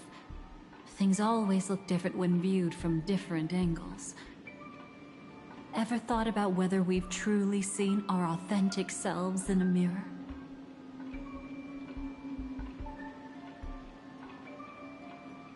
And from that moment forth, I would also no longer be able to help you. Your memories belong to you alone at the end of the day. Destiny only allows me to intervene this far. However, you must remember this. How your memories manifest is ultimately up to you. People can't dream of things they've never seen before. They're afraid to wake up because the sweet dream is woven from their own past. A past they still can't let go of. It's just like your actions at this very moment. Only by embracing the past can you find the strength to walk towards the future.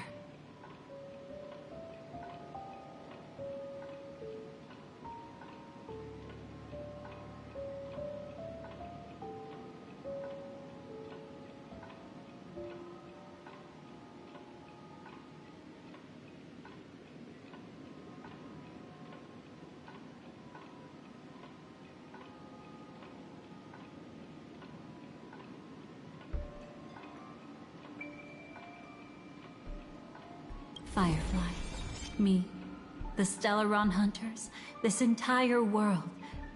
We're all waiting for you to reach that moment.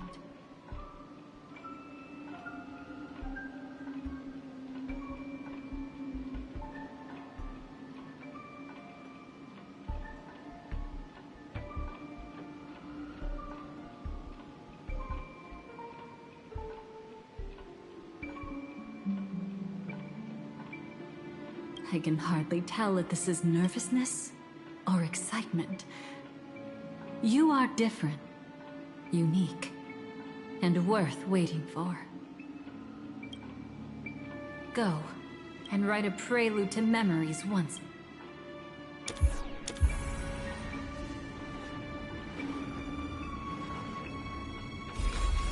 From within the ashes of time, you must reignite destiny.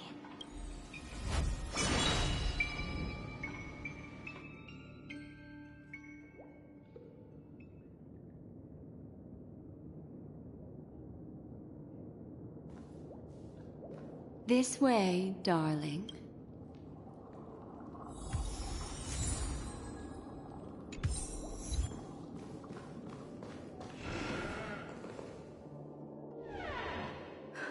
Not another one. Thank you so much, Black Swan. Finally, I can breathe a sigh of relief.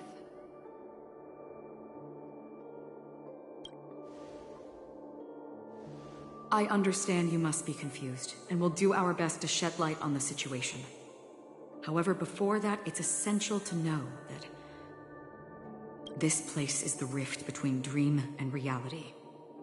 A place reserved only for those who have awakened from Enna's dream.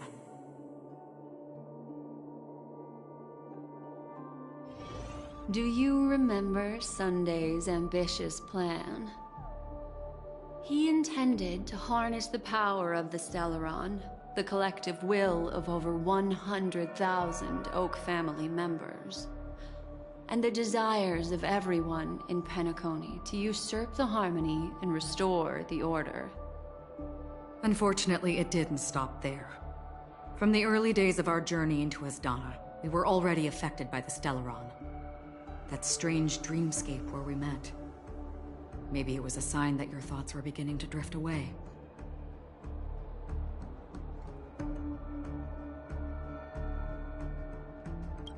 I don't think the goal of the Order was to put everyone into a deep sleep. Quite the contrary. They used the Stellaron to catalyze the leakage of Asdana's Memoria into the material world, allowing the dreamscape to blend with reality.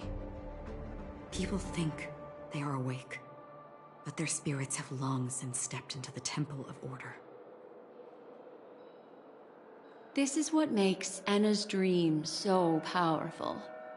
In this paradise governed by the Order, everyone indulges in their delightful dreams and lives happily ever after. I believe what you experienced in the sweet dream, except for that flaw, was real.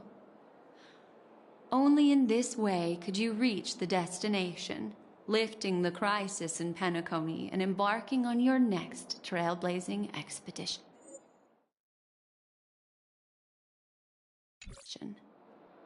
If it wasn't for Acheron's plan, we might have been trapped in this dream forever.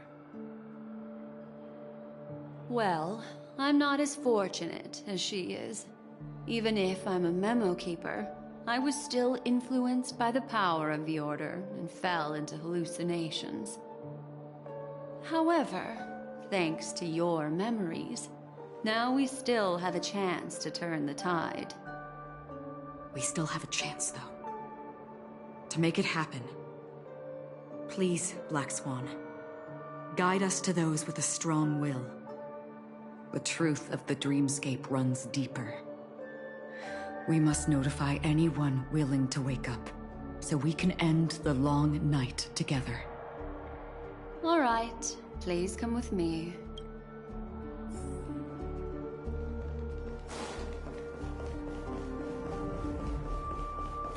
Stay calm. I bet that even if I don't resist, you'd still...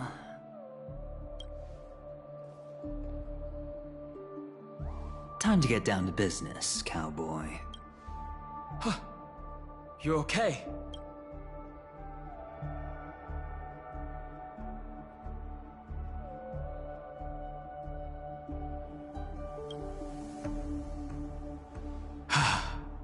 Me too. Quite the fateful encounter we have here, friend. Seems you're also a light sleeper. I'll send you some of the IPC's sleep aids one of these days. Unfortunately, we need to stay awake right now rather than sleep. We're still nowhere near capable of breaking free from Enna's dream. Let me break the bad news first. The enemy we're up against isn't just Sunday anymore, nor is it the harmonious choir that he's usurped. The Dream Master has awakened the swarm disaster within the sweet dream, and cast shadows into the hearts of all dreamers through Enna's dream. The primal fear taking root in people's hearts had led them to call out to the Order for protection. The path of order is gradually being restored, and this has transformed Sunday into Enna.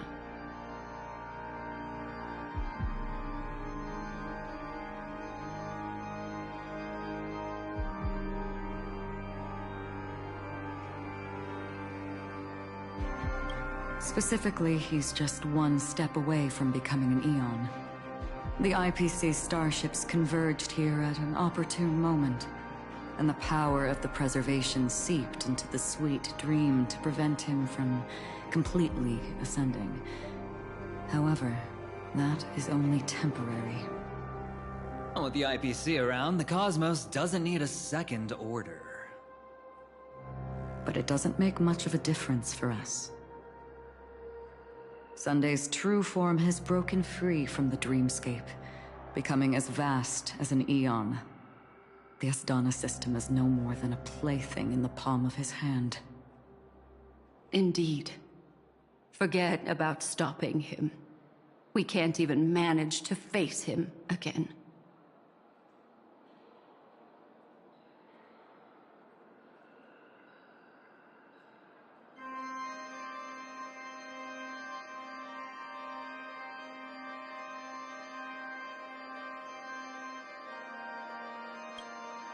The key still lies in Enna's dream. Fear and sweet dreams. He relies on these two lies to gather the dreamers' shared wishes. He's still just a false god who barely managed to ascend. If we can wake people up and break Enna's dream, Sunday's divinity will fall with it. But the current sweet dream is extremely complex. Miss Black Swan, could you please explain the rest of it? My memory isn't the best, after all. Time is of the essence, so I'll cut to the chase. There are 3 layers to the dreamscape trapping us. First, there's Enna's dream controlled by Sunday. It wove a beautiful illusion for every dreamer, making them flounder in it. Second, there's the primordial dreamscape, which includes Dreamflux Reef. The swarm disaster is manifesting again in the Oak Dream within this layer, and is continuously empowering the Order through an endless stream of fear. Third, there's the 12 hours established by the family. This layer was the first to merge with reality and is itself an enormous trap. Forget about winning. We need to cross all 3 layers of the dreamscape before we can even face Sunday again.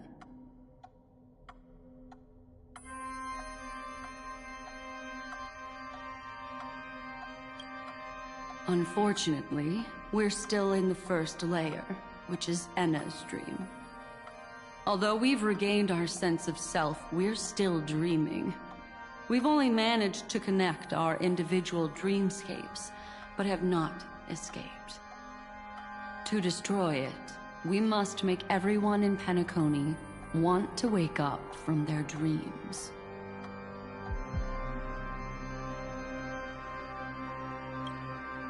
Humans yearning for sweet illusions borders on obsession, leading them to subconsciously resist the harsh reality.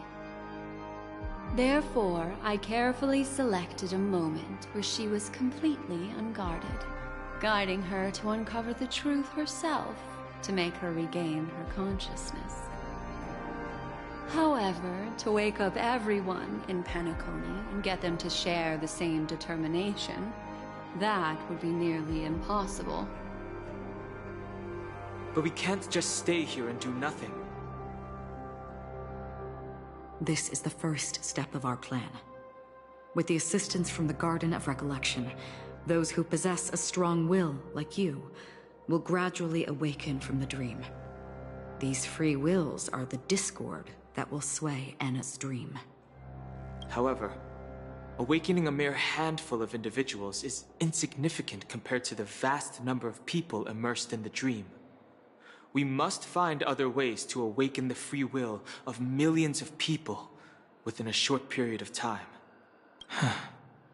Looks like the Jadab Kiss of Allying Oath will be the only solution. No need for that. Keep your once-in-a-lifetime treasure. We don't need to bother the Cienjo Alliance for such a tiny request. You want thousands of people with unwavering free will? That's easy. Just leave it to us Galaxy Rangers. Do you know what it is, Acheron? It's the relic I returned to you. Exactly. Its owner must have told you that it's meaningless to anyone other than a Galaxy Ranger, and that it can only fulfill its purpose when returned to its rightful owner. Because it's a burial artifact, worthy only of a hero who has served the Galaxy Rangers with honor. When its light illuminates the universe, it means the fall of a hero, and in the direction it falls, countless meteors will streak across the sky. Those meteors are Galaxy Rangers, coming from all corners of the cosmos, driven by a shared purpose, without questioning the cause or counting the cost. Because we abide by a bottom line. The shooting stars of the hunt only descend on the longest night, and with them comes the dawn. We've stayed silent for far too long. Now, it's time to remind all the cowards, oppressors, and villains of the universe of our presence. I'll be the one to ignite the first spark. This should be enough to delay his ascension to godhood. As for the foundation of Enna's dream, It would take an immense power to shake it in an instant. I think that shouldn't be too hard. So, you're the key in the end, I assume? Even if it is just a counterfeit god, we'll need an emanator to step in. Perhaps it's not about being an emanator. This is a different collective wish. I will do everything in my power to strike down that evil god for you all. What about the other two Dreamscape layers? There's nothing we can do about them. They're even more dangerous. Unlike our current gathering, the dissipation of Anna's dream will take time, which will draw Sunday's attention. Exactly. Once we enter the next layer of the Dreamscape, we'll be facing an eon's strength head on. But by then, we'll have played all our cards.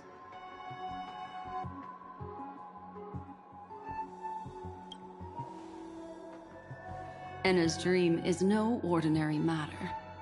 Even with Constance and me giving it our all, we could only reach the few of you here.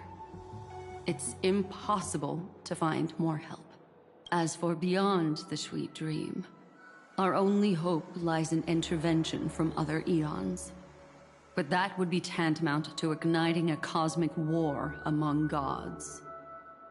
The Order is one of Xipe's aspects. Yet the Harmony stands idle at this moment as Enna is being reborn, without any further intervention. There must be— But time is of the essence. We must take our fate into our own hands. In other words, those who only want to survive by playing it safe will die. All those who dare to face death head-on will live. I like that. Just these few people? Oh well, that'll do. Quiet down. You're just a kid yourself. It's not just Penacony. The entire Asdana system is done for. A Stellaron hunter? She was at the edge of the Asdana system, but she still got dragged into this mess. Just finding her nearly wiped me out. Quite a bold investment strategy. Tell me, with such a huge risk, what kind of payoff are we talking about? The other two layers of the Dreamscape will be handled by the Stellaron hunters. One of our associates is searching in the 12 hours for the other person chosen by the Harmony. Oh? Miss Robin? She broke free from Enna's dream through her own strength, and left behind a song for those in slumber. It's true that some people are born strong, and others are born weak. If the Trailblaze is the target of heroes, then the Harmony will guarantee that the strong help the weak. Only the people of Penacony themselves can be the saviors of their homeland. Their path of happiness should be forged by themselves.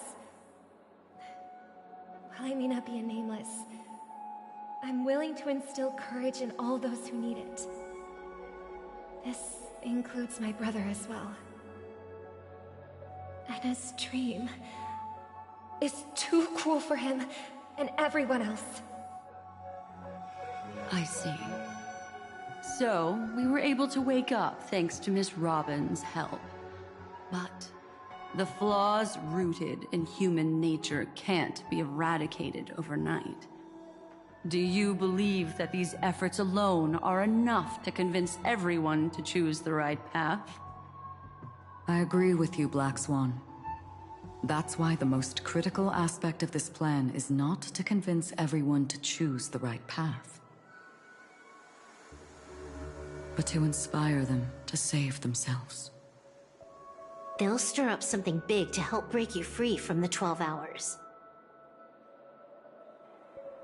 As for the primordial dreamscape, Sam is standing by, just waiting for you to break free from Enna's dream.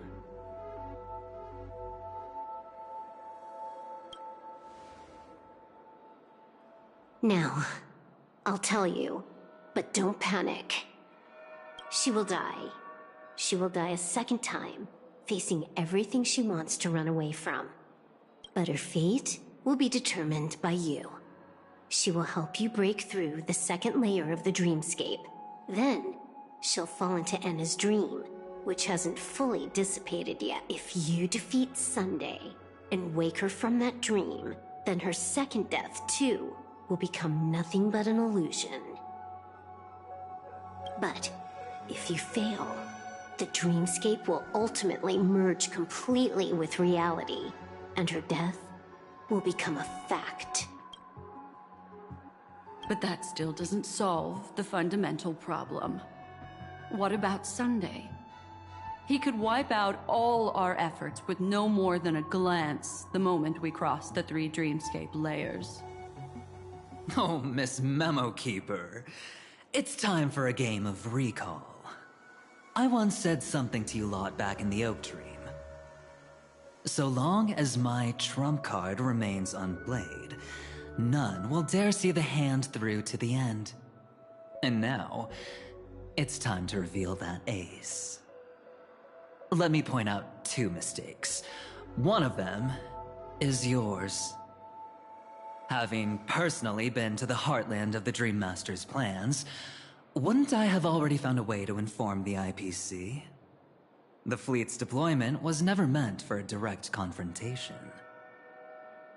It was to seed the Preservation's heart into the dream. The other mistake was Sunday's, and it was a fatal one. He should never have confiscated my cornerstone. He should have kicked me out right from the start. That's how every gamble with me goes. The moment you sat down at my table, you've already lost. A jade-colored light still sleeps deep within the dreamscape, and it does not require the presence of its owner to unleash its powers. So what? Even the power of the 10 Stonehearts can't rattle an existence already approaching eonhood. That's why I said the cosmos no longer needs a second order.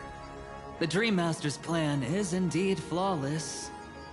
However, when faced with the terror of the swarm disaster, how is calling for the preservation any different from calling for the order? The release of the Cornerstone's powers will absorb the Dreamer's desires and offer them the preservation's promise instead, guiding them to cry out these words. All for the Amber Lord. Is this the IPC's real goal? To completely take back Penacony on a conceptual path level? What, you think I'm also trampling over others' beliefs? Sorry, but that's exactly what the IPC believes in. Don't question your own ruthlessness. All that matters is profit. The new swarm disaster will end the same way as it ended before. The hammer strike will echo throughout Asdana, seizing the Order's powers on the level of paths to launch our counterattack, leaving Sunday powerless to interfere with your actions. But a new Amber Era will not arrive because of that. Today's hammer strike is not the wrath of an eon, but humanity's battle cry of defiance. I'll hold my breath and listen for that moment.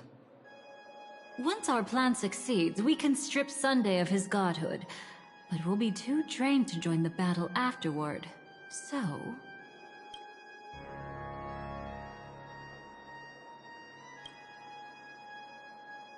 Take your time to prepare.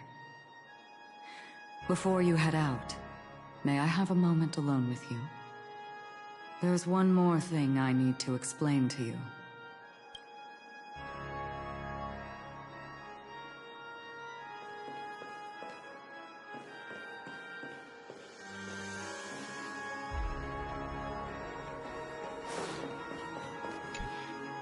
We've always been interested in the Stellaron Hunters.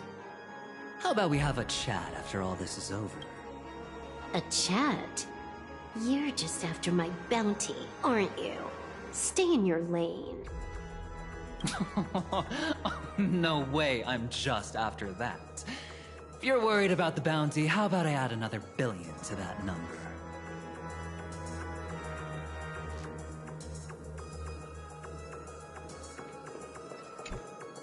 This grand festival is drawing to its close. This is the starting point for the ultimate stage of our journey. Just as it marked the beginning of all the stories in Penacony. Are you ready?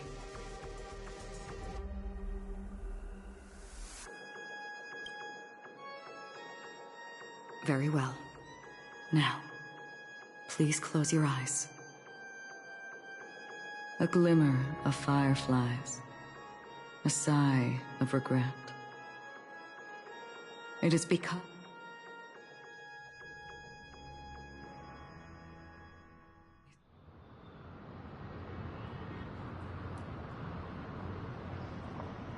Am I awake? Sorry, Robin.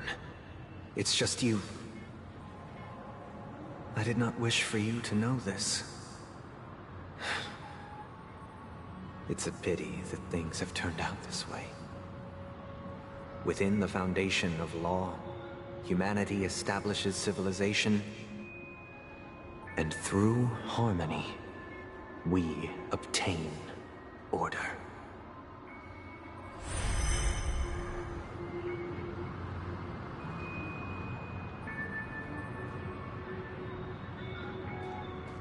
My brother. Did you still bring the Order's sweet dream into our paradise? Ow! You're still trying to play the family card at this hour? Your brother doesn't exist anymore. As of now, you'd better call them Enna. Impressive. You really woke up on your own. Let me reiterate. If you've had your fill, it'd be wise to leave before it's too late. The music of the Harmony doesn't tolerate discord. Ow! Then I'll reiterate as well. I've done my part, and now I'm simply waiting for the fireworks to begin. Why don't you just cut to the chase? Time's short, so I'll condense the report. Oh, that even rhymed. I'm so talented. A nosy cremator left something on you. She wanted to use it to burn down the illusions you received from the sweet dream, allowing you to wake up from Enna's dream. But it looks like you don't need it anymore. Then, how were you able to reach this place? Well, a fool has thousands of faces. It's gonna take a lot to create a sweet dream that can satisfy me. Both you and I can still stay awake for just a little bit longer. Just a little bit? Honestly, I don't even need to find you. But I am just so kind. I've already killed you once to give you a chance to regain your home field advantage. You're the last festival host awake in Penacony. So, do you want to play a round of roulette? The wager will be the entire planet of festivities. Stay where you are. What are you trying to do by showing up in front of me? I want you to watch me blow up all of Penacony.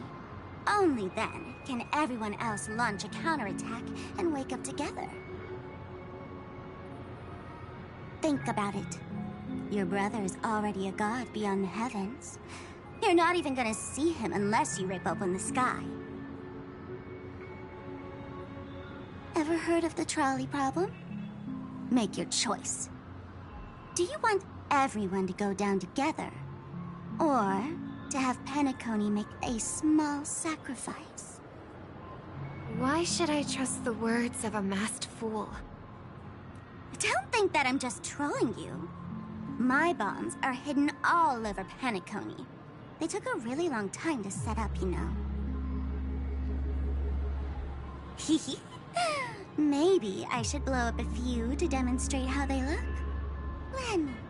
Stop. What's gonna happen to the dreamers once the bombs go off? They will all die. Then you know I'd never agree to it. When it's time to make a sacrifice, reality won't be giving you any choices. Or do you want to replay the old joke about the Harmony treating everyone the same? Life is never a joke, fool. There is no such thing as a lesser evil in this world. Evil, just like morality, cannot be measured, nor can it be compared. Isn't that still the Harmony's same old song and dance? That suits me just fine. Didn't I already say this is a round of roulette and not an ammunition showcase? Get ready to sing. Be like a bird. If you can make Sheepei hear you, then they definitely won't allow me to blow everyone to pieces, right? What will you choose now? You can either watch as I blow the entire place up. Maybe this will be your last ever performance. Last ever perform. You feeling nervous? I know the feeling. You should feel nervous when going up on such a big stage for the first time. I'm okay. I just remembered something. Miss Siobhan, why do you think birds fly? Why are you asking that? That was my response as well the first time I heard that question. It's what my brother asked me before I left Penacony. I keep finding myself thinking about it. I don't know. I fly when it's time to fly, and I stop when I don't want to fly anymore. There's no reason. It seems that your answer is really similar to mine. You've also asked me, why do I sing? I think I can answer both of these questions in one go. The answer wasn't what I initially had in mind. Originally, I wanted to sing because of something specific that I experienced. A Stellaron fell into my homeworld when I was young. Everything I knew was instantly destroyed. We didn't even get a chance to react to it. No matter what we did, it was too late. But for some reason, my mother chose to hum a song when she tried to comfort me and my brother. I remember that story. Everyone thought that's why you decided to sing. No. That experience only made me detest singing. I've believed for a long time that songs can't change anything when disasters strike. That music is the most useless thing in this world. I might be extraordinarily talented in singing, and I might feel super happy whenever I sing. Then what changed? I grew up, and I realized that my brother would sometimes hum the same tune as my mother did. And I thought maybe he missed her, but I was too embarrassed to point that out. I tried to comfort him instead. However, his answer to me made me realize what I should be singing for. Obviously, he didn't give me an answer directly, but it got me to think. Maybe some things don't need a reason or meaning at all. Go and do what must be done, fool. It's for the sake of Penacony's future. But I won't let anyone get hurt. Oh, did you just have a flashback? Now I'm even more excited. Let me check one last time. If you were to die, how would you want people to remember your ending? Like a bird, she lived her life, graceful and composed. Now her beak parts slightly with a sigh, as soft as falling feathers. Like it? Drop the sanctimonious mask. Singing only needs one thing, and that's sincerity.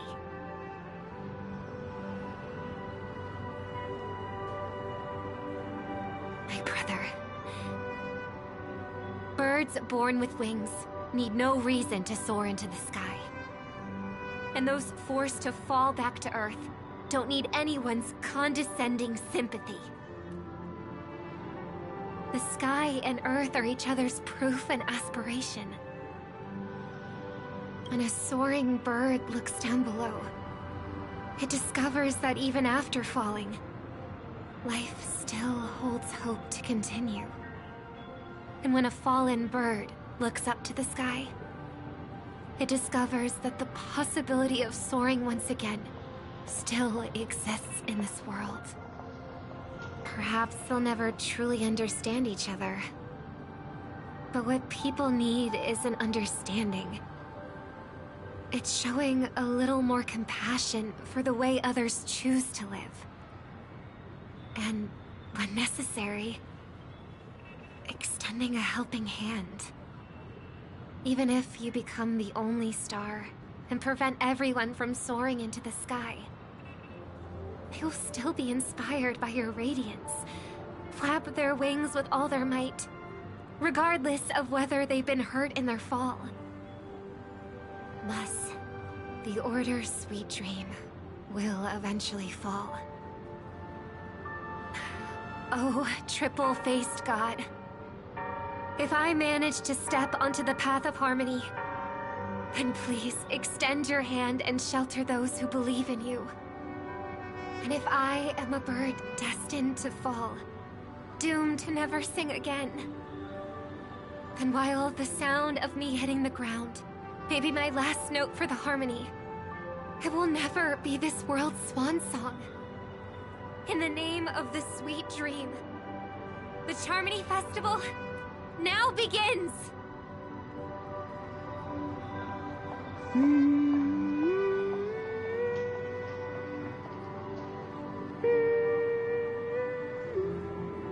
Brother, do you miss home?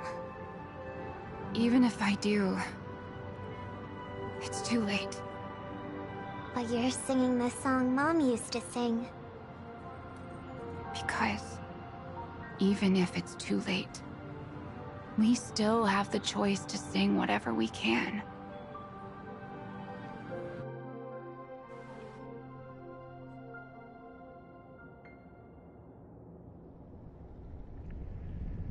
Welcome to the horizon of existence. This place is one of the thousands of manifestations belonging to the sleeping and shapeless. And it's also an exit out of the nihility for the awake ones. Let's bid our final farewells here. Remember your name. I'll be waiting for you at the end.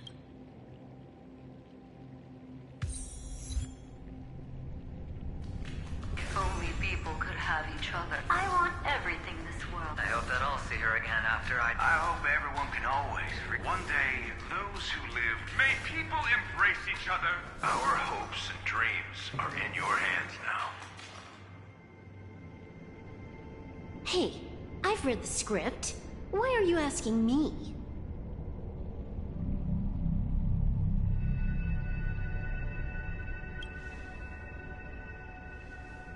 Then do your best to not fail.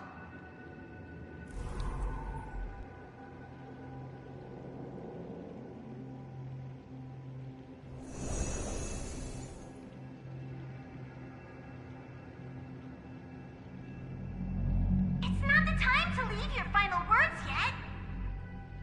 We all believe in you. You need to believe in us, too.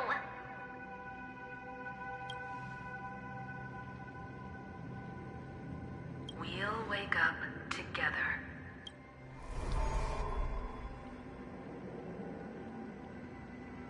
Why does life slumber? We don't know the answer yet, but we're about to awaken from this dream.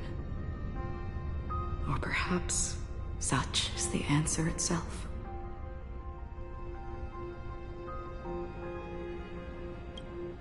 It's the people who first broke free from the sweet dream. The sleeping and shapeless caught a glimpse of their desires.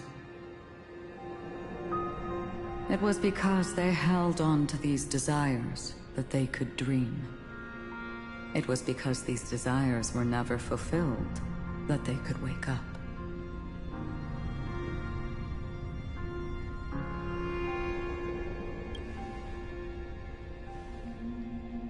I think that's not entirely true. I wish people could find happiness, but I've been tainted by too much nihilism. Sometimes I can't help but think that the nihility is a proud and terrifying dream. It's brought forth not by gain or loss, but by the severing of roads, or even the loss of desire itself. Fulfilling a wish can certainly make people feel the joy of being alive. But if no new wishes ever surfaced again in people's hearts,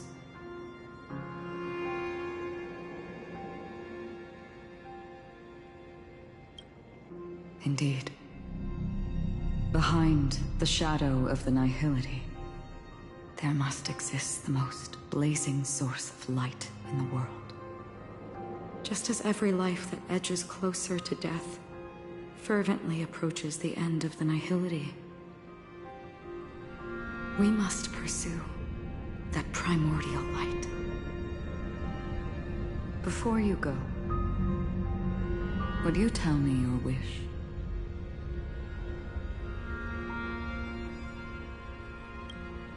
I'm glad. The answer itself doesn't matter. What matters is that you've made a decision.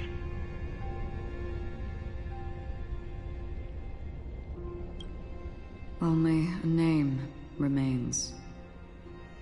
A person that I was, and now want to become.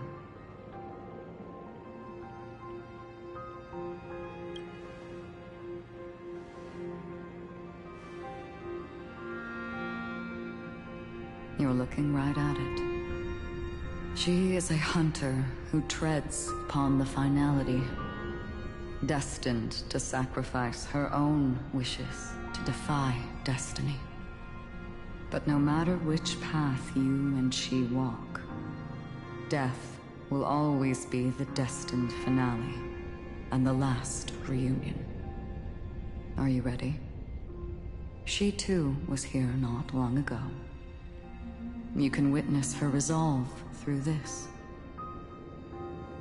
Witness how that tiny spark of bug light broke free from the pull of the nihility.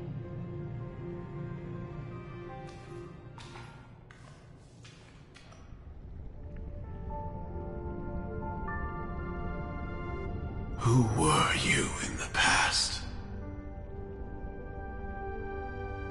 The scenery. Am I dead? Really dead? Death is one step away from here. Step over this place, and you will truly embrace death. Or, tell me, who were you in the past? The Moth's Iron Cavalry. And who are you now? A Stellaron hunter. Then who will you become in the future?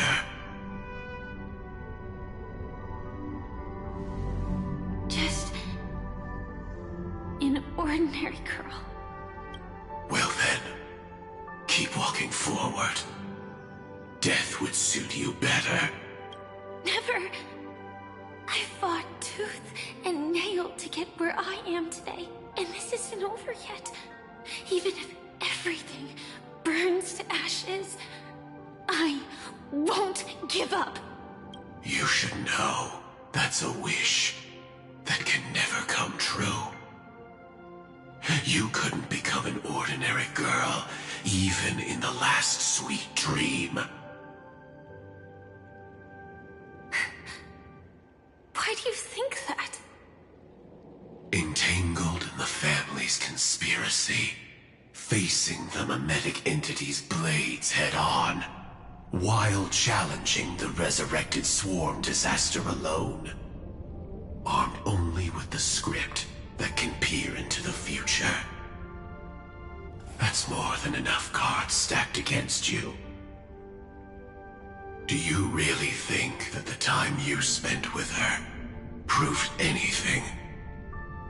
For an ordinary girl, simple happiness shouldn't just be a matter of chance. But who's to say all of this isn't what an ordinary girl would do? What? Perhaps the Dream Master was right. All the past we've left behind has already determined our future.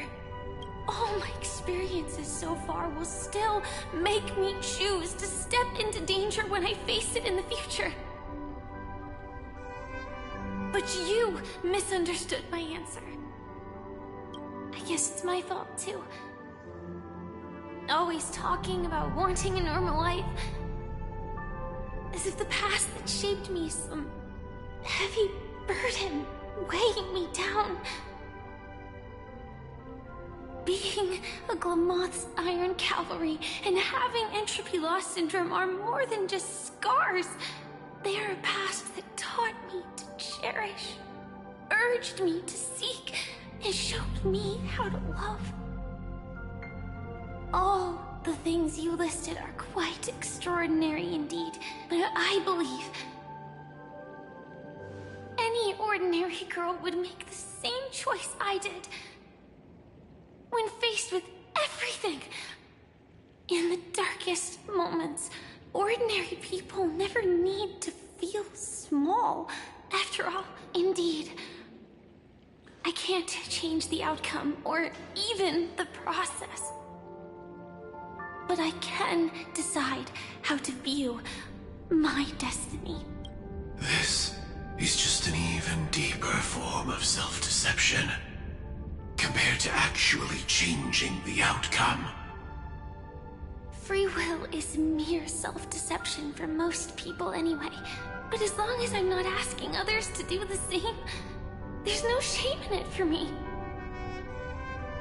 Everyone has their own answers as to why life slumbers.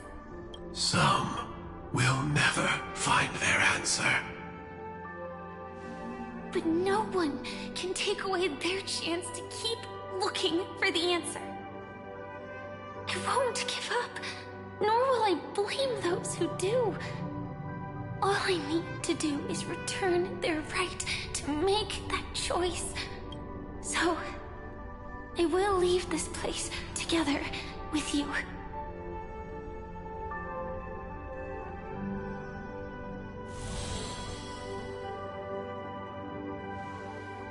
Even if embracing my former strength means speeding towards my death.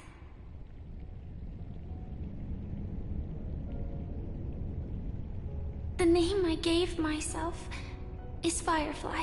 I used to think I was similar to a firefly, just a fleeting glimmer of light. But later, I realized no one would give themselves an unlucky name. It was also because I thought fireflies were beautiful. Later, someone told me that my eyes don't actually work very well. Otherwise, I would have figured out that those insects aren't beautiful at all. Beauty, love, all our feelings stem from the flaws we were born with. And that's what makes each of us unique. Yet, I can't help but love these little things. Even though I'm sensitive to cold and can't stand the night wind, I still go stargazing. Even though baking cakes is really troublesome, I'll still keep trying. Because I love giving them to people who matter to me and seeing those people smile. I love going around looking for cute dresses, not to show off to others, but because it makes me feel good. So, I won't mind any flaws anymore. I won't fear, any new scars. I'll give it my all to find what I love, and I won't let destiny take them away. So...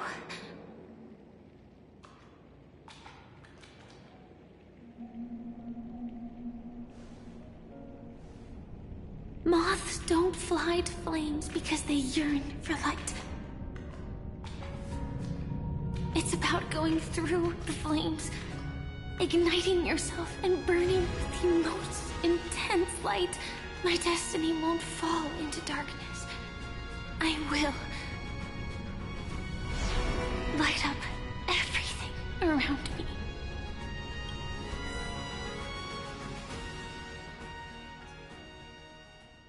As long as the clock keeps ticking, death comes for us all eventually. And life has its time, too. If my world always ends up being burned to ashes, then let it burn!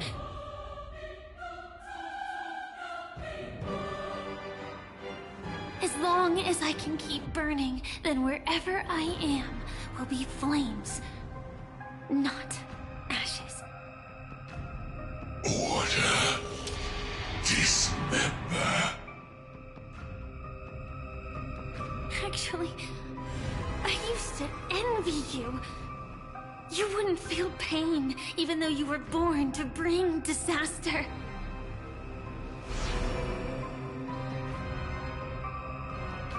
But you should be envious of me now. I'm unwilling to face death, nor do I want to keep fighting. But when faced with destiny,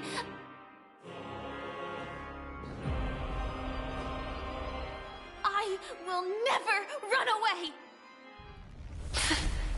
My dreams were always of scorched earth, where even a single new bud could never bloom. But I will still burn, and keep on burning, until new life rises from the ashes!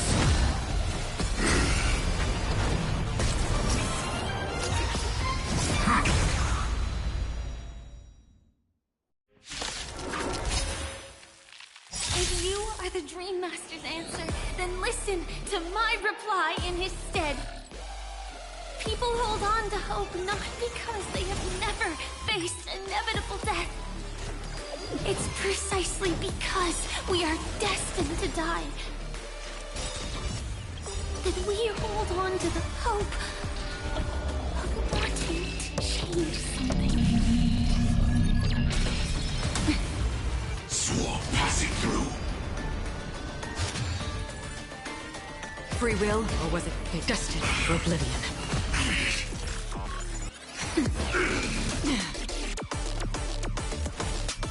Come to me! More enemies. This combat needs optimizing. This is double speed. You can't run! Again? Execute. Devour. Another journey. Don't fight so I can leave early. I'll take it on. Just a little something. Think nothing of it. Good as new. Nap time. Found me.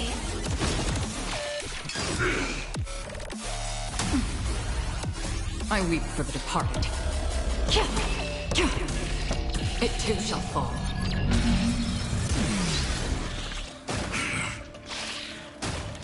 You took the bait. Come to me!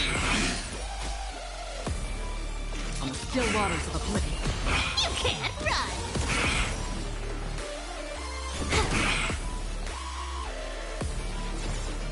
I'll take it on.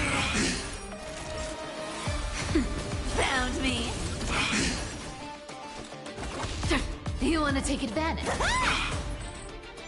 Can I have fun this time? You can't run!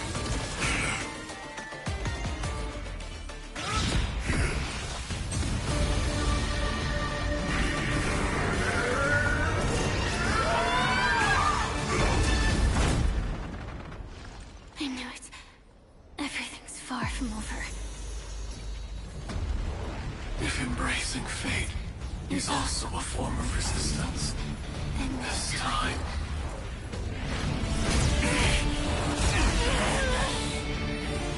I shall embrace death!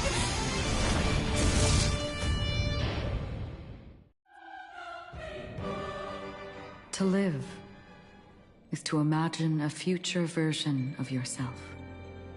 But fate is never fair. The choices people make are almost completely dictated by their past.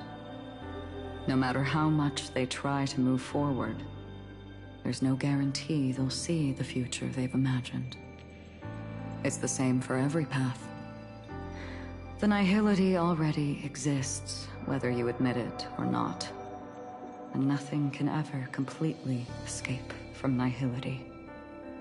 Most paths make people believe that this world is good. That as long as you are willing to believe, you would gain, but that does not apply to the nihility. The nihility is absurd and vast, capturing those who were unwilling to blindly believe, yet are powerless to fight back. It has nothing to do with good, be it willing or blind. The way people obtain strength from faith should come from within, not from being forced to bow their heads. This will be a tough journey. Are you still willing to return to the starting point once again?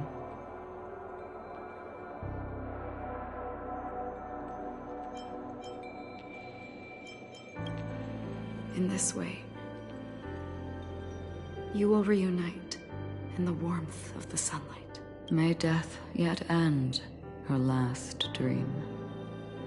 May you guide people back to the waking world.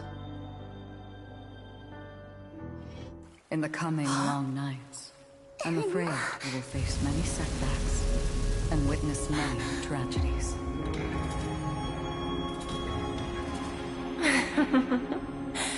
I come to greet, I come to wine, I come to claim. I grant poison for nectar, sow in spring to reap in fall. Await wizened fruit to fill livened boughs. All for the Amber Lord. But when you make a choice, there will be a fleeting red that reappears before you once more in that monochrome world.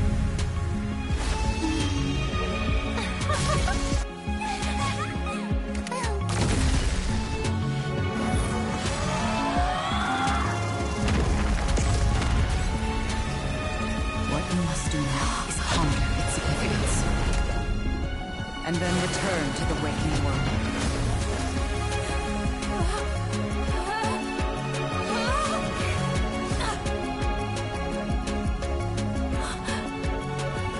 Don't worry. Even if this is doomed to fade at dawn, I won't fear waking up from this dream.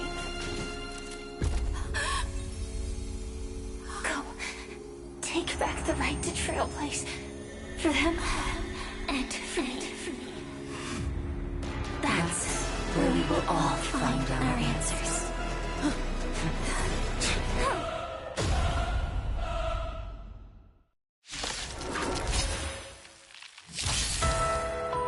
Mr. Sunday, it's time for you to wake up from your dream. The future of Penacony won't belong to the Order, but will be determined by human will. The divine power of Enna, actually. So be it. It wasn't my intention anyway. Let us discern in human form the final conclusion. Did the gods create this world? Do the gods love all beings? Oh, all life shall grow as nature intended, and reach its end. This mortal world should rest in mortal hands. All the work of creation has been completed. The inevitable day has arrived. The embryo of philosophy. will reshape for us all of reality!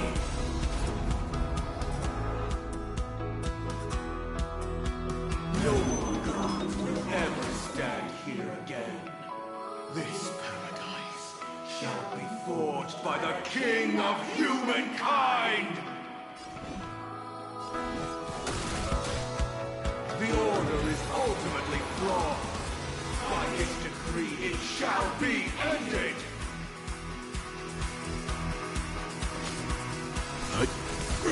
The remembrance is fleeting and imperfect. By this decree, it shall be ended! No way! Rosalina gave her life to protect the Sweet Dreams path. Tough luck running into me! The hunt brings only futile misery. By this decree, it shall be ended! But Tiernan's bullets still protect the Sweet Dreams present! How insolent! I have something for you. The nihility leaves no light unextinguished. By this decree, it shall be ended!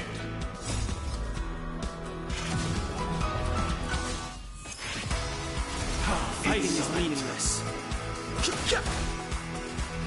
The Trailblaze knows and attempts the impossible. By this decree, it shall be ended! Even so, Mikhail still believed in tomorrow.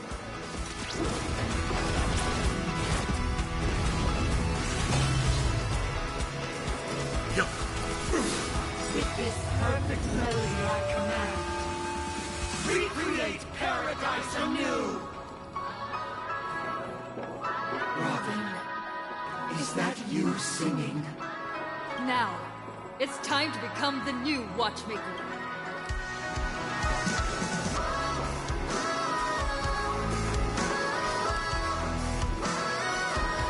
Only by blazing a trail forward can we set time in motion and give... Only after the Sweet Dream ends will tomorrow come. People will keep moving forward. Tomorrow, people will know that the world will still welcome countless marvels worth fighting for. A stagnant sweet dream can't imprison our desires. May this journey lead us starward!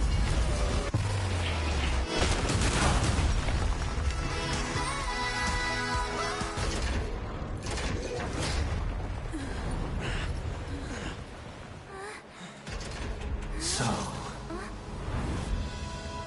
why does life slumber?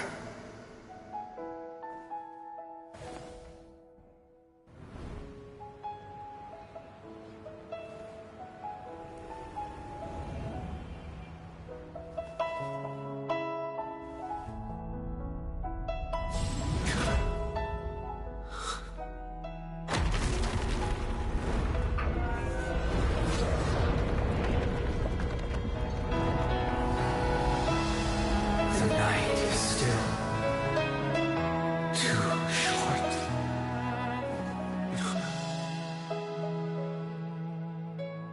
Brother, the dream is over.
Wake up.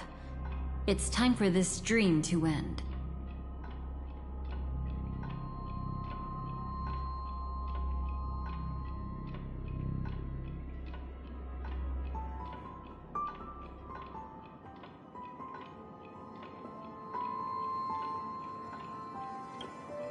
Destiny won't let me give you the answer, and the true ending is too sad.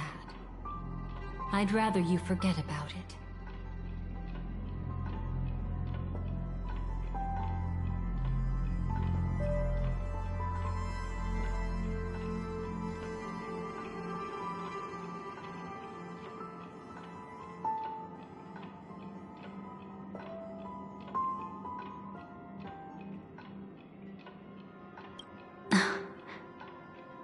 Well then, I must come clean about my final lie. I never showed you anyone's memories, not even my own. All you've seen is a script I came across by chance. It recorded everything that had happened, and using its stimulation, you actually managed to enter the memories from your own perspective and remember everything anew.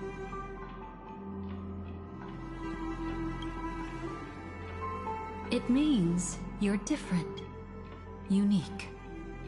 You've done something no one has ever done before.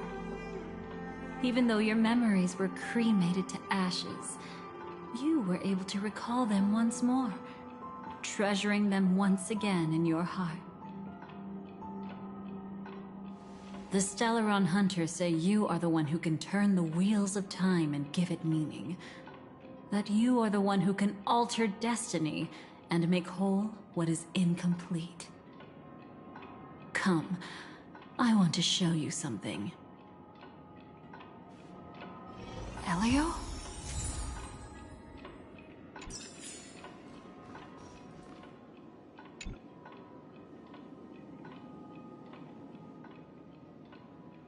This is what I promised to give you. The truth about the finality. This cat is not Elio, but a strand of Terminus's divine corpus.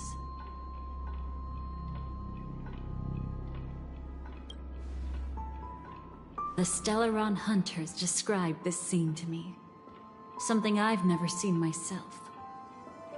When Terminus ascends to godhood once more, they will manifest their 1,000-armed divine form and proclaim, "Now I am become finality, lifting the wheel of time, the destroyer of worlds." Then, Terminus turned into a pack of black cats, distributing every ounce of their divine power between those creatures.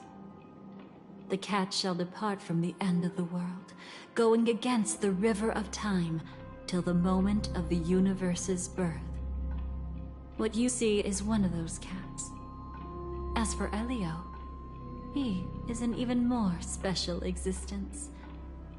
Only the Stellaron Hunters know his true identity.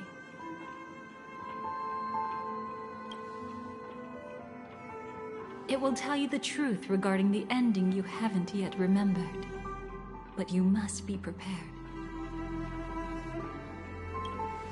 What really happened is that Firefly didn't meet with anyone between the fall of the Great Septimus and when she left Penacony. Not even you. She knew how tragic her third death would be. So she only dared to watch you from afar and hid on her lonesome when she was about to fade away. But even sad memories are precious. If you can accept farewells with grace, then you'll gain the strength to create reunions. When you bid farewell to loved ones, you should cry while they can still hear you. That's the only way they'll know just how many people love them.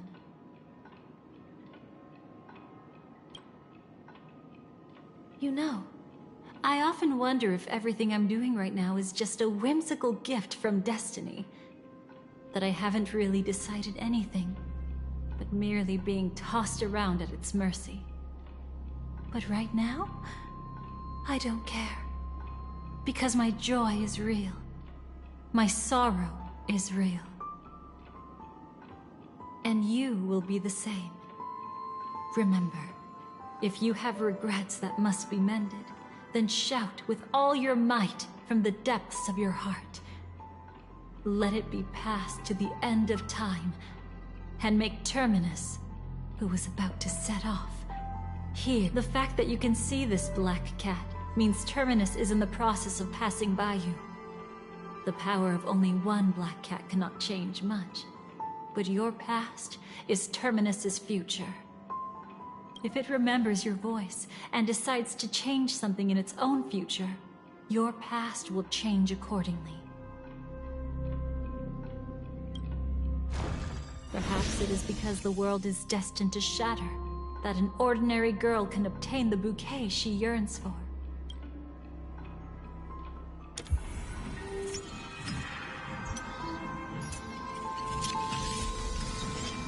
Go forth and deliver that bouquet with your own hands, so that no one will be left with regrets.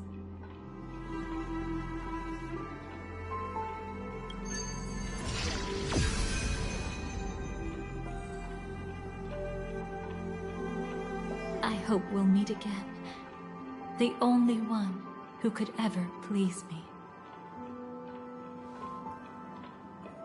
Father, destruction is not just a single glorious moment, and the same applies to destiny and memories.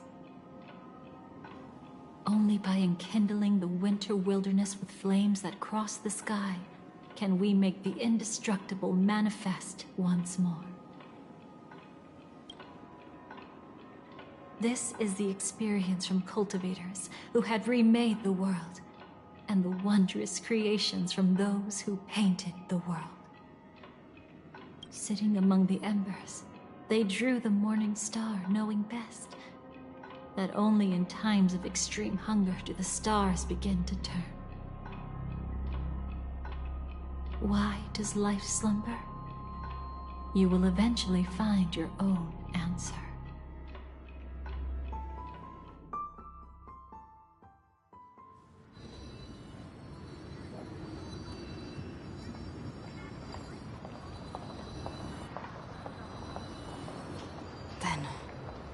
Let's go reclaim everything that was forgotten.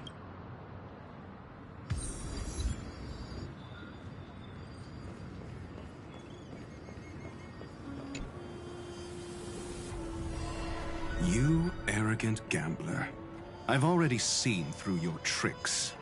Oh, do tell me what you figured out. When sailing through storms, drunkards always beg for mercy from destiny. So? So, they all died. Destiny loves to watch them crash onto the reefs. A fool deserves a fool's end. I feel like I need to read between the lines here, Professor. But you know I'm not that well read. You're not lucky at all. You chose to forever remain sober, never becoming a drunkard. Let's make an actual bet then. It's the perfect day for a few drinks. Once I'm actually drunk, you'll see just how wrong you are. But I don't even care about the outcome. In this world, what could be more precious than possibilities?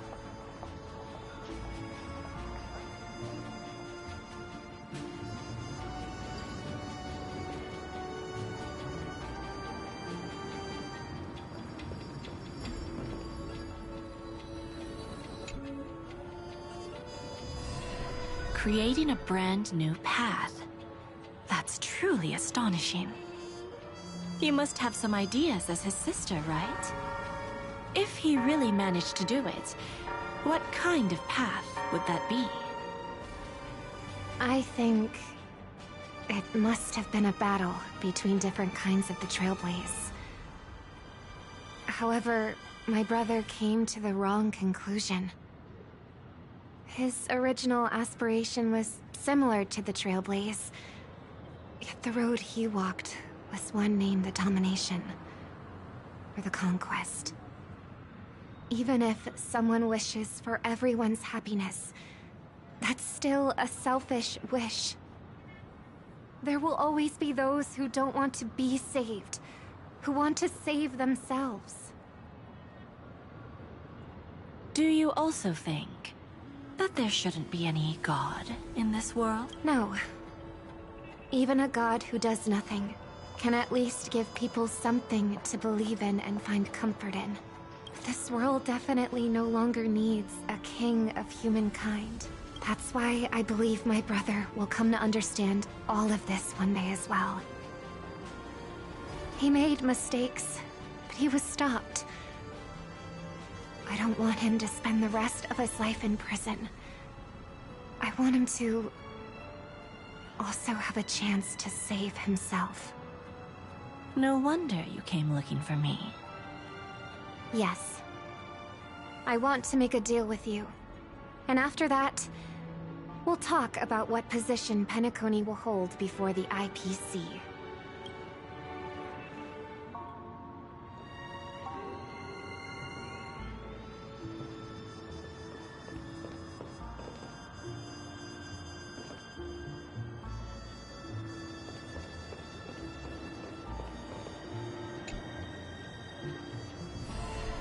Burnt.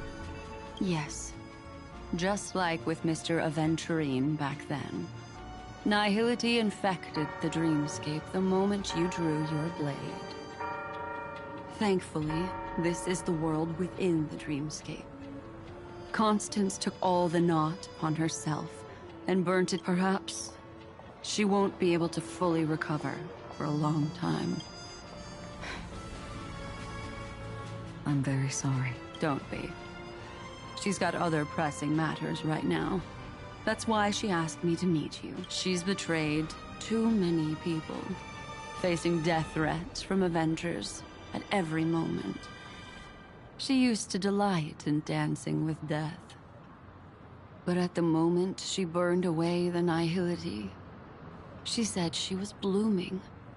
She said that, for the first time, she felt the joy of being alive. Come to think of it, people all believe that the Dahlia's floriography means betrayal. But on the planet where it was first discovered, the locals saw it as a symbol of life and prosperity.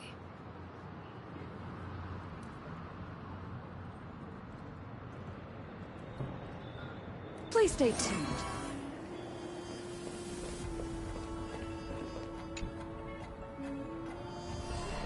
So, you still don't want me to join?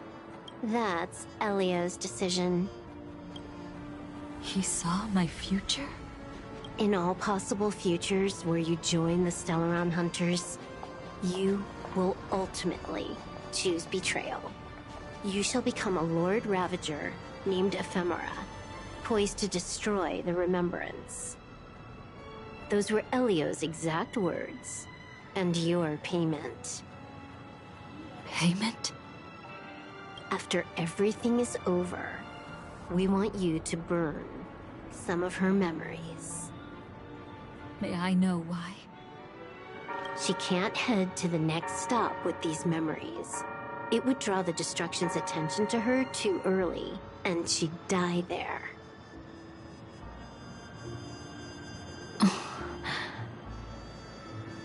I can do that. But I'll give the memories back to her sooner or later. In my own way. Whether you try to stop me or not. No one will stop you. It is already written in the script. It will be a new beginning. The 4 apocalypses will converge towards the destruction because of it, while the cosmos will join hands to overcome that annihilation.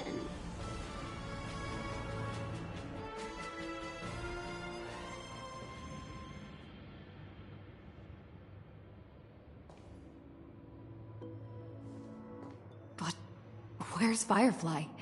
I haven't seen her anywhere.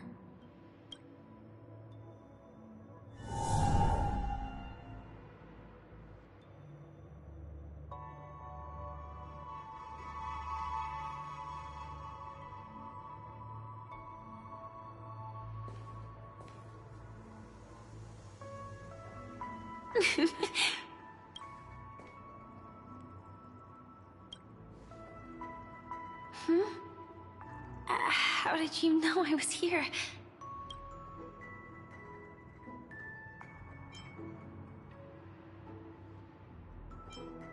I'm doing okay. Sorry.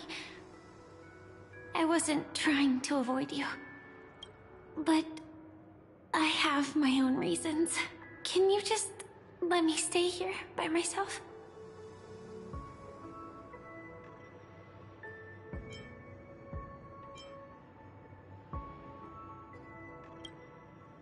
How did you know about the promise?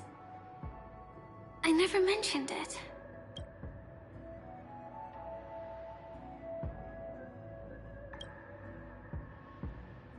Maybe it's not just mysterious, but also gentle. I don't think I've mentioned it, but I wrote down everything I wanted to do in my journal before coming here. I'm staying here because I want to fulfill the last wish written in it. I've been quietly following you and watching you from afar for a while, but I still didn't want to disturb you. I hope your dreams begin with a smile and end with one too.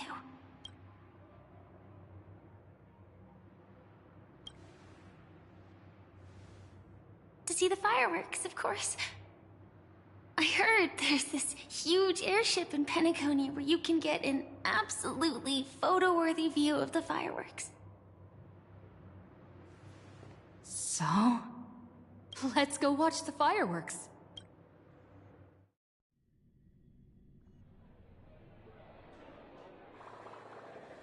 It really is the perfect spot.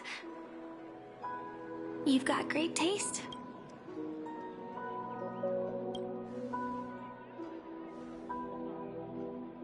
Either way, thank you. Looks like it hasn't started yet. I wonder whether everyone feels speechless at times like this. Maybe it's neither. There's a saying that I always liked. When it comes to someone we want to meet, we always imagine the scene before it happens. Imagine the words we'll say that would make them smile. Slowly but surely, all the things we want to say would have already been said before we even met the person. And when we finally meet again, we realize they're even more beautiful than anything we could have imagined. Yet, at that moment, we find ourselves at a loss for words to express just how amazing they really are. I'm sorry, but I can't tell you. Elio told me that it would lead to a terrible future. If I say even a few words more, you'll die at the next stop. All I can tell you is why our paths crossed again. Long ago, you promised me that if I could dream, then you would make it a beautiful daydream.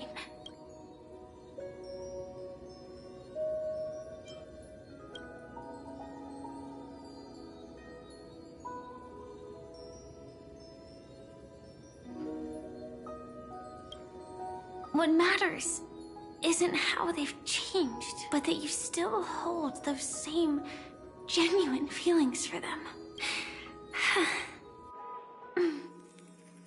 I'm sorry.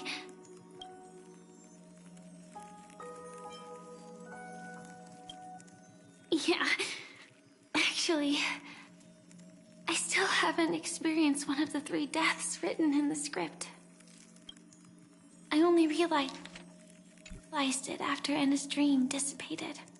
I've made a mistake. Being sent to the Dream Flux Reef by death could hardly be called a death at all. That would have been way too easy. As for the true 3 deaths, the first one, I have known its true form for a long time. I can't dream. After I woke up, I would never dream again. In other words, the me that exists in this dream would completely cease to exist. The second time, I was killed by the swarm disaster. I activated my true power and came back from death. But that power would inevitably lead me to the third death. My symptoms would accelerate uncontrollably until I die of entropy loss. The dreamscape had already started merging with reality when we arrived in Penacony. I thought I was dreaming, but I was actually also living in waking reality. It was causing my entropy loss syndrome to worsen. But don't worry. I asked Silverwolf about it, and she said things won't get that serious in real life. Let's not talk about this anymore. I just don't want to see you looking sad. This is our most beautiful daydream. And we should see it through with smiles on our faces. After all, we never know when we will use up all the moments we have with someone across. Hey, could you close your eyes? If this is my only chance to dream, then I want you to see the best version of me. As we near the end, let me indulge in a bit of perfectionism.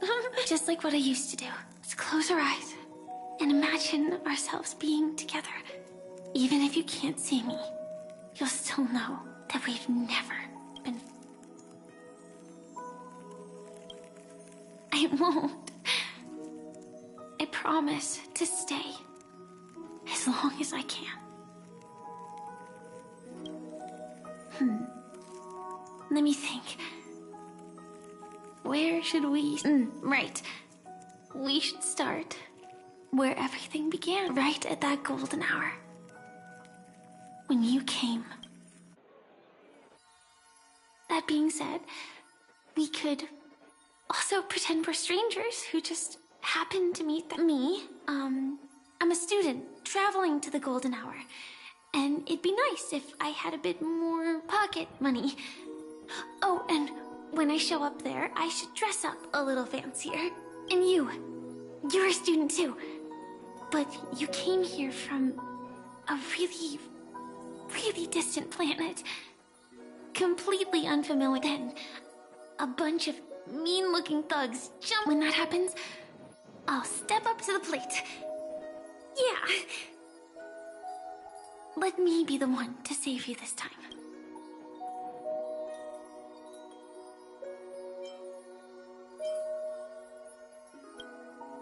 No worries. That's exactly what I'm going. The result doesn't matter. And even the process isn't important. What matters is how we take part in this journey. And how we choose to view it. So, grant me one more wish. Remember how I held you and flew into the sky when we fought against Enna's dream? Back then, I wasn't sure if I would ever wake up again, but I was happy. We were standing shoulder to shoulder once again, fighting against things that we believed were wrong, and we'd do anything for each other. Still, I have a tiny, selfish wish. I know you won't forget this moment. But when you look back on it, I want it to feel lighter. Maybe there were no enemies at all. It was all just a prank. And when I carried you up into the heavens, what we saw there wasn't the terrifying swarm, but rather the fireworks that I never got to see.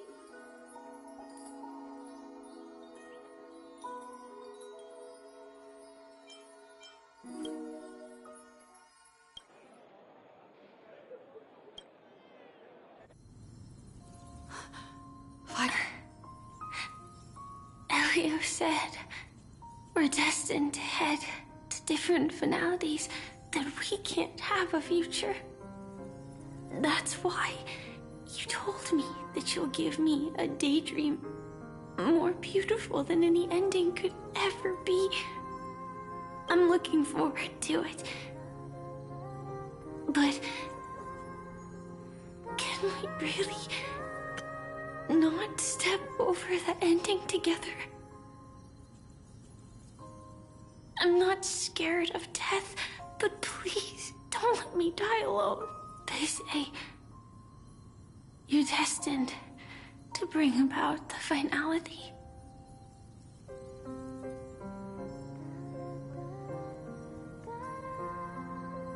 But I believe you'll be there. You definitely will. Only you can know it. And only you can decide. This cosmos certainly doesn't exist solely for you. Nor does it flow only under your gaze. But it's forever waiting for you to save it.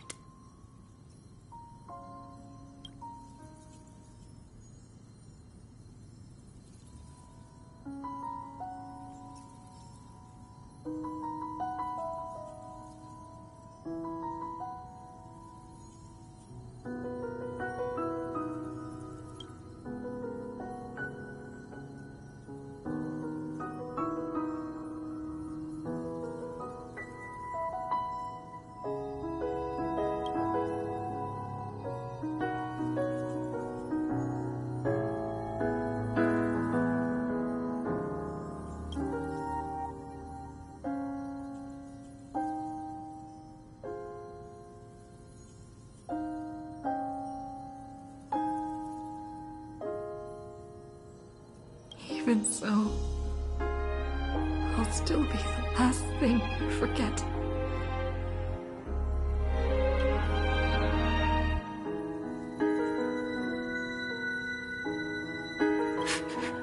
Fireworks. No. While she might still be able to see it.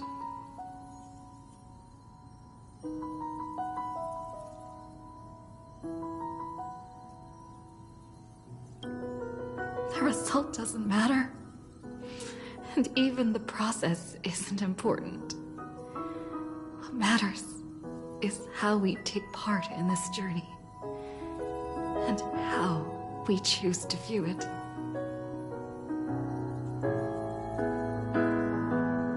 I'll do everything I promised you.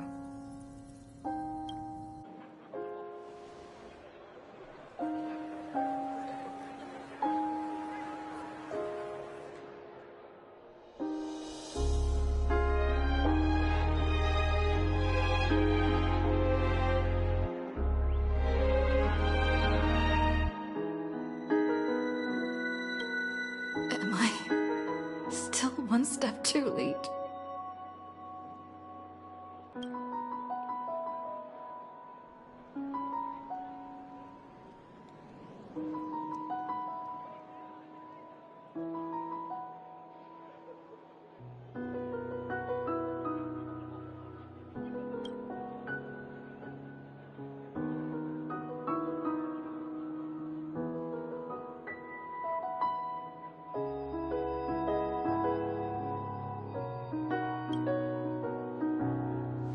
Why?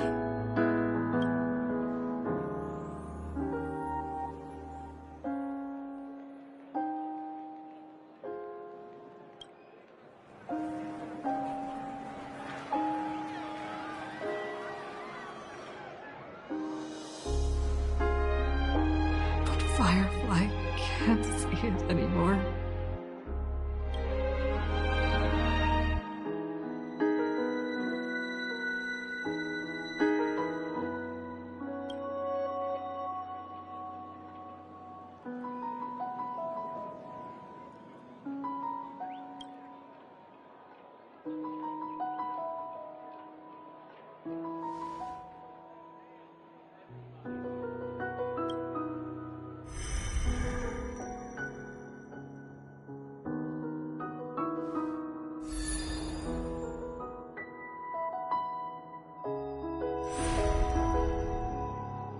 No.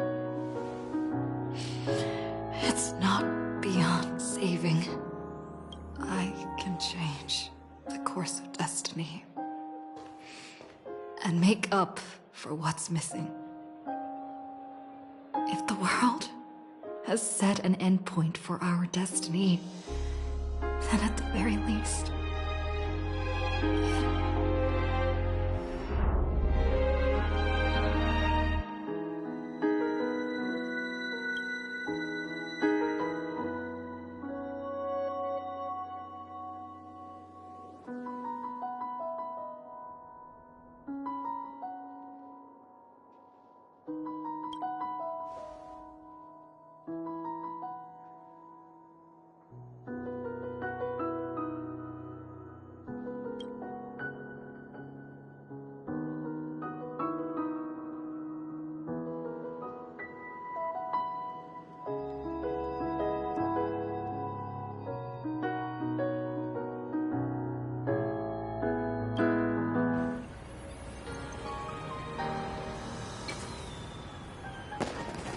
You see, everything is possible in this land of the dreams.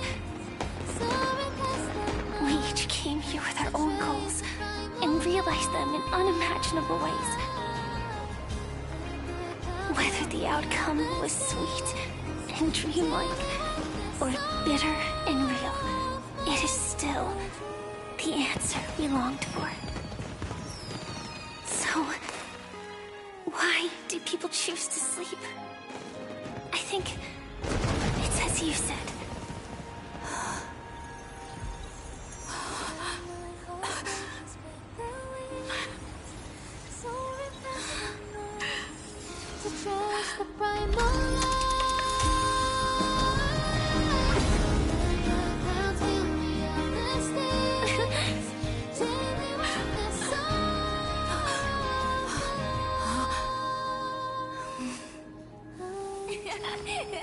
So when tomorrow comes, we'll wake from our dreams, smiling.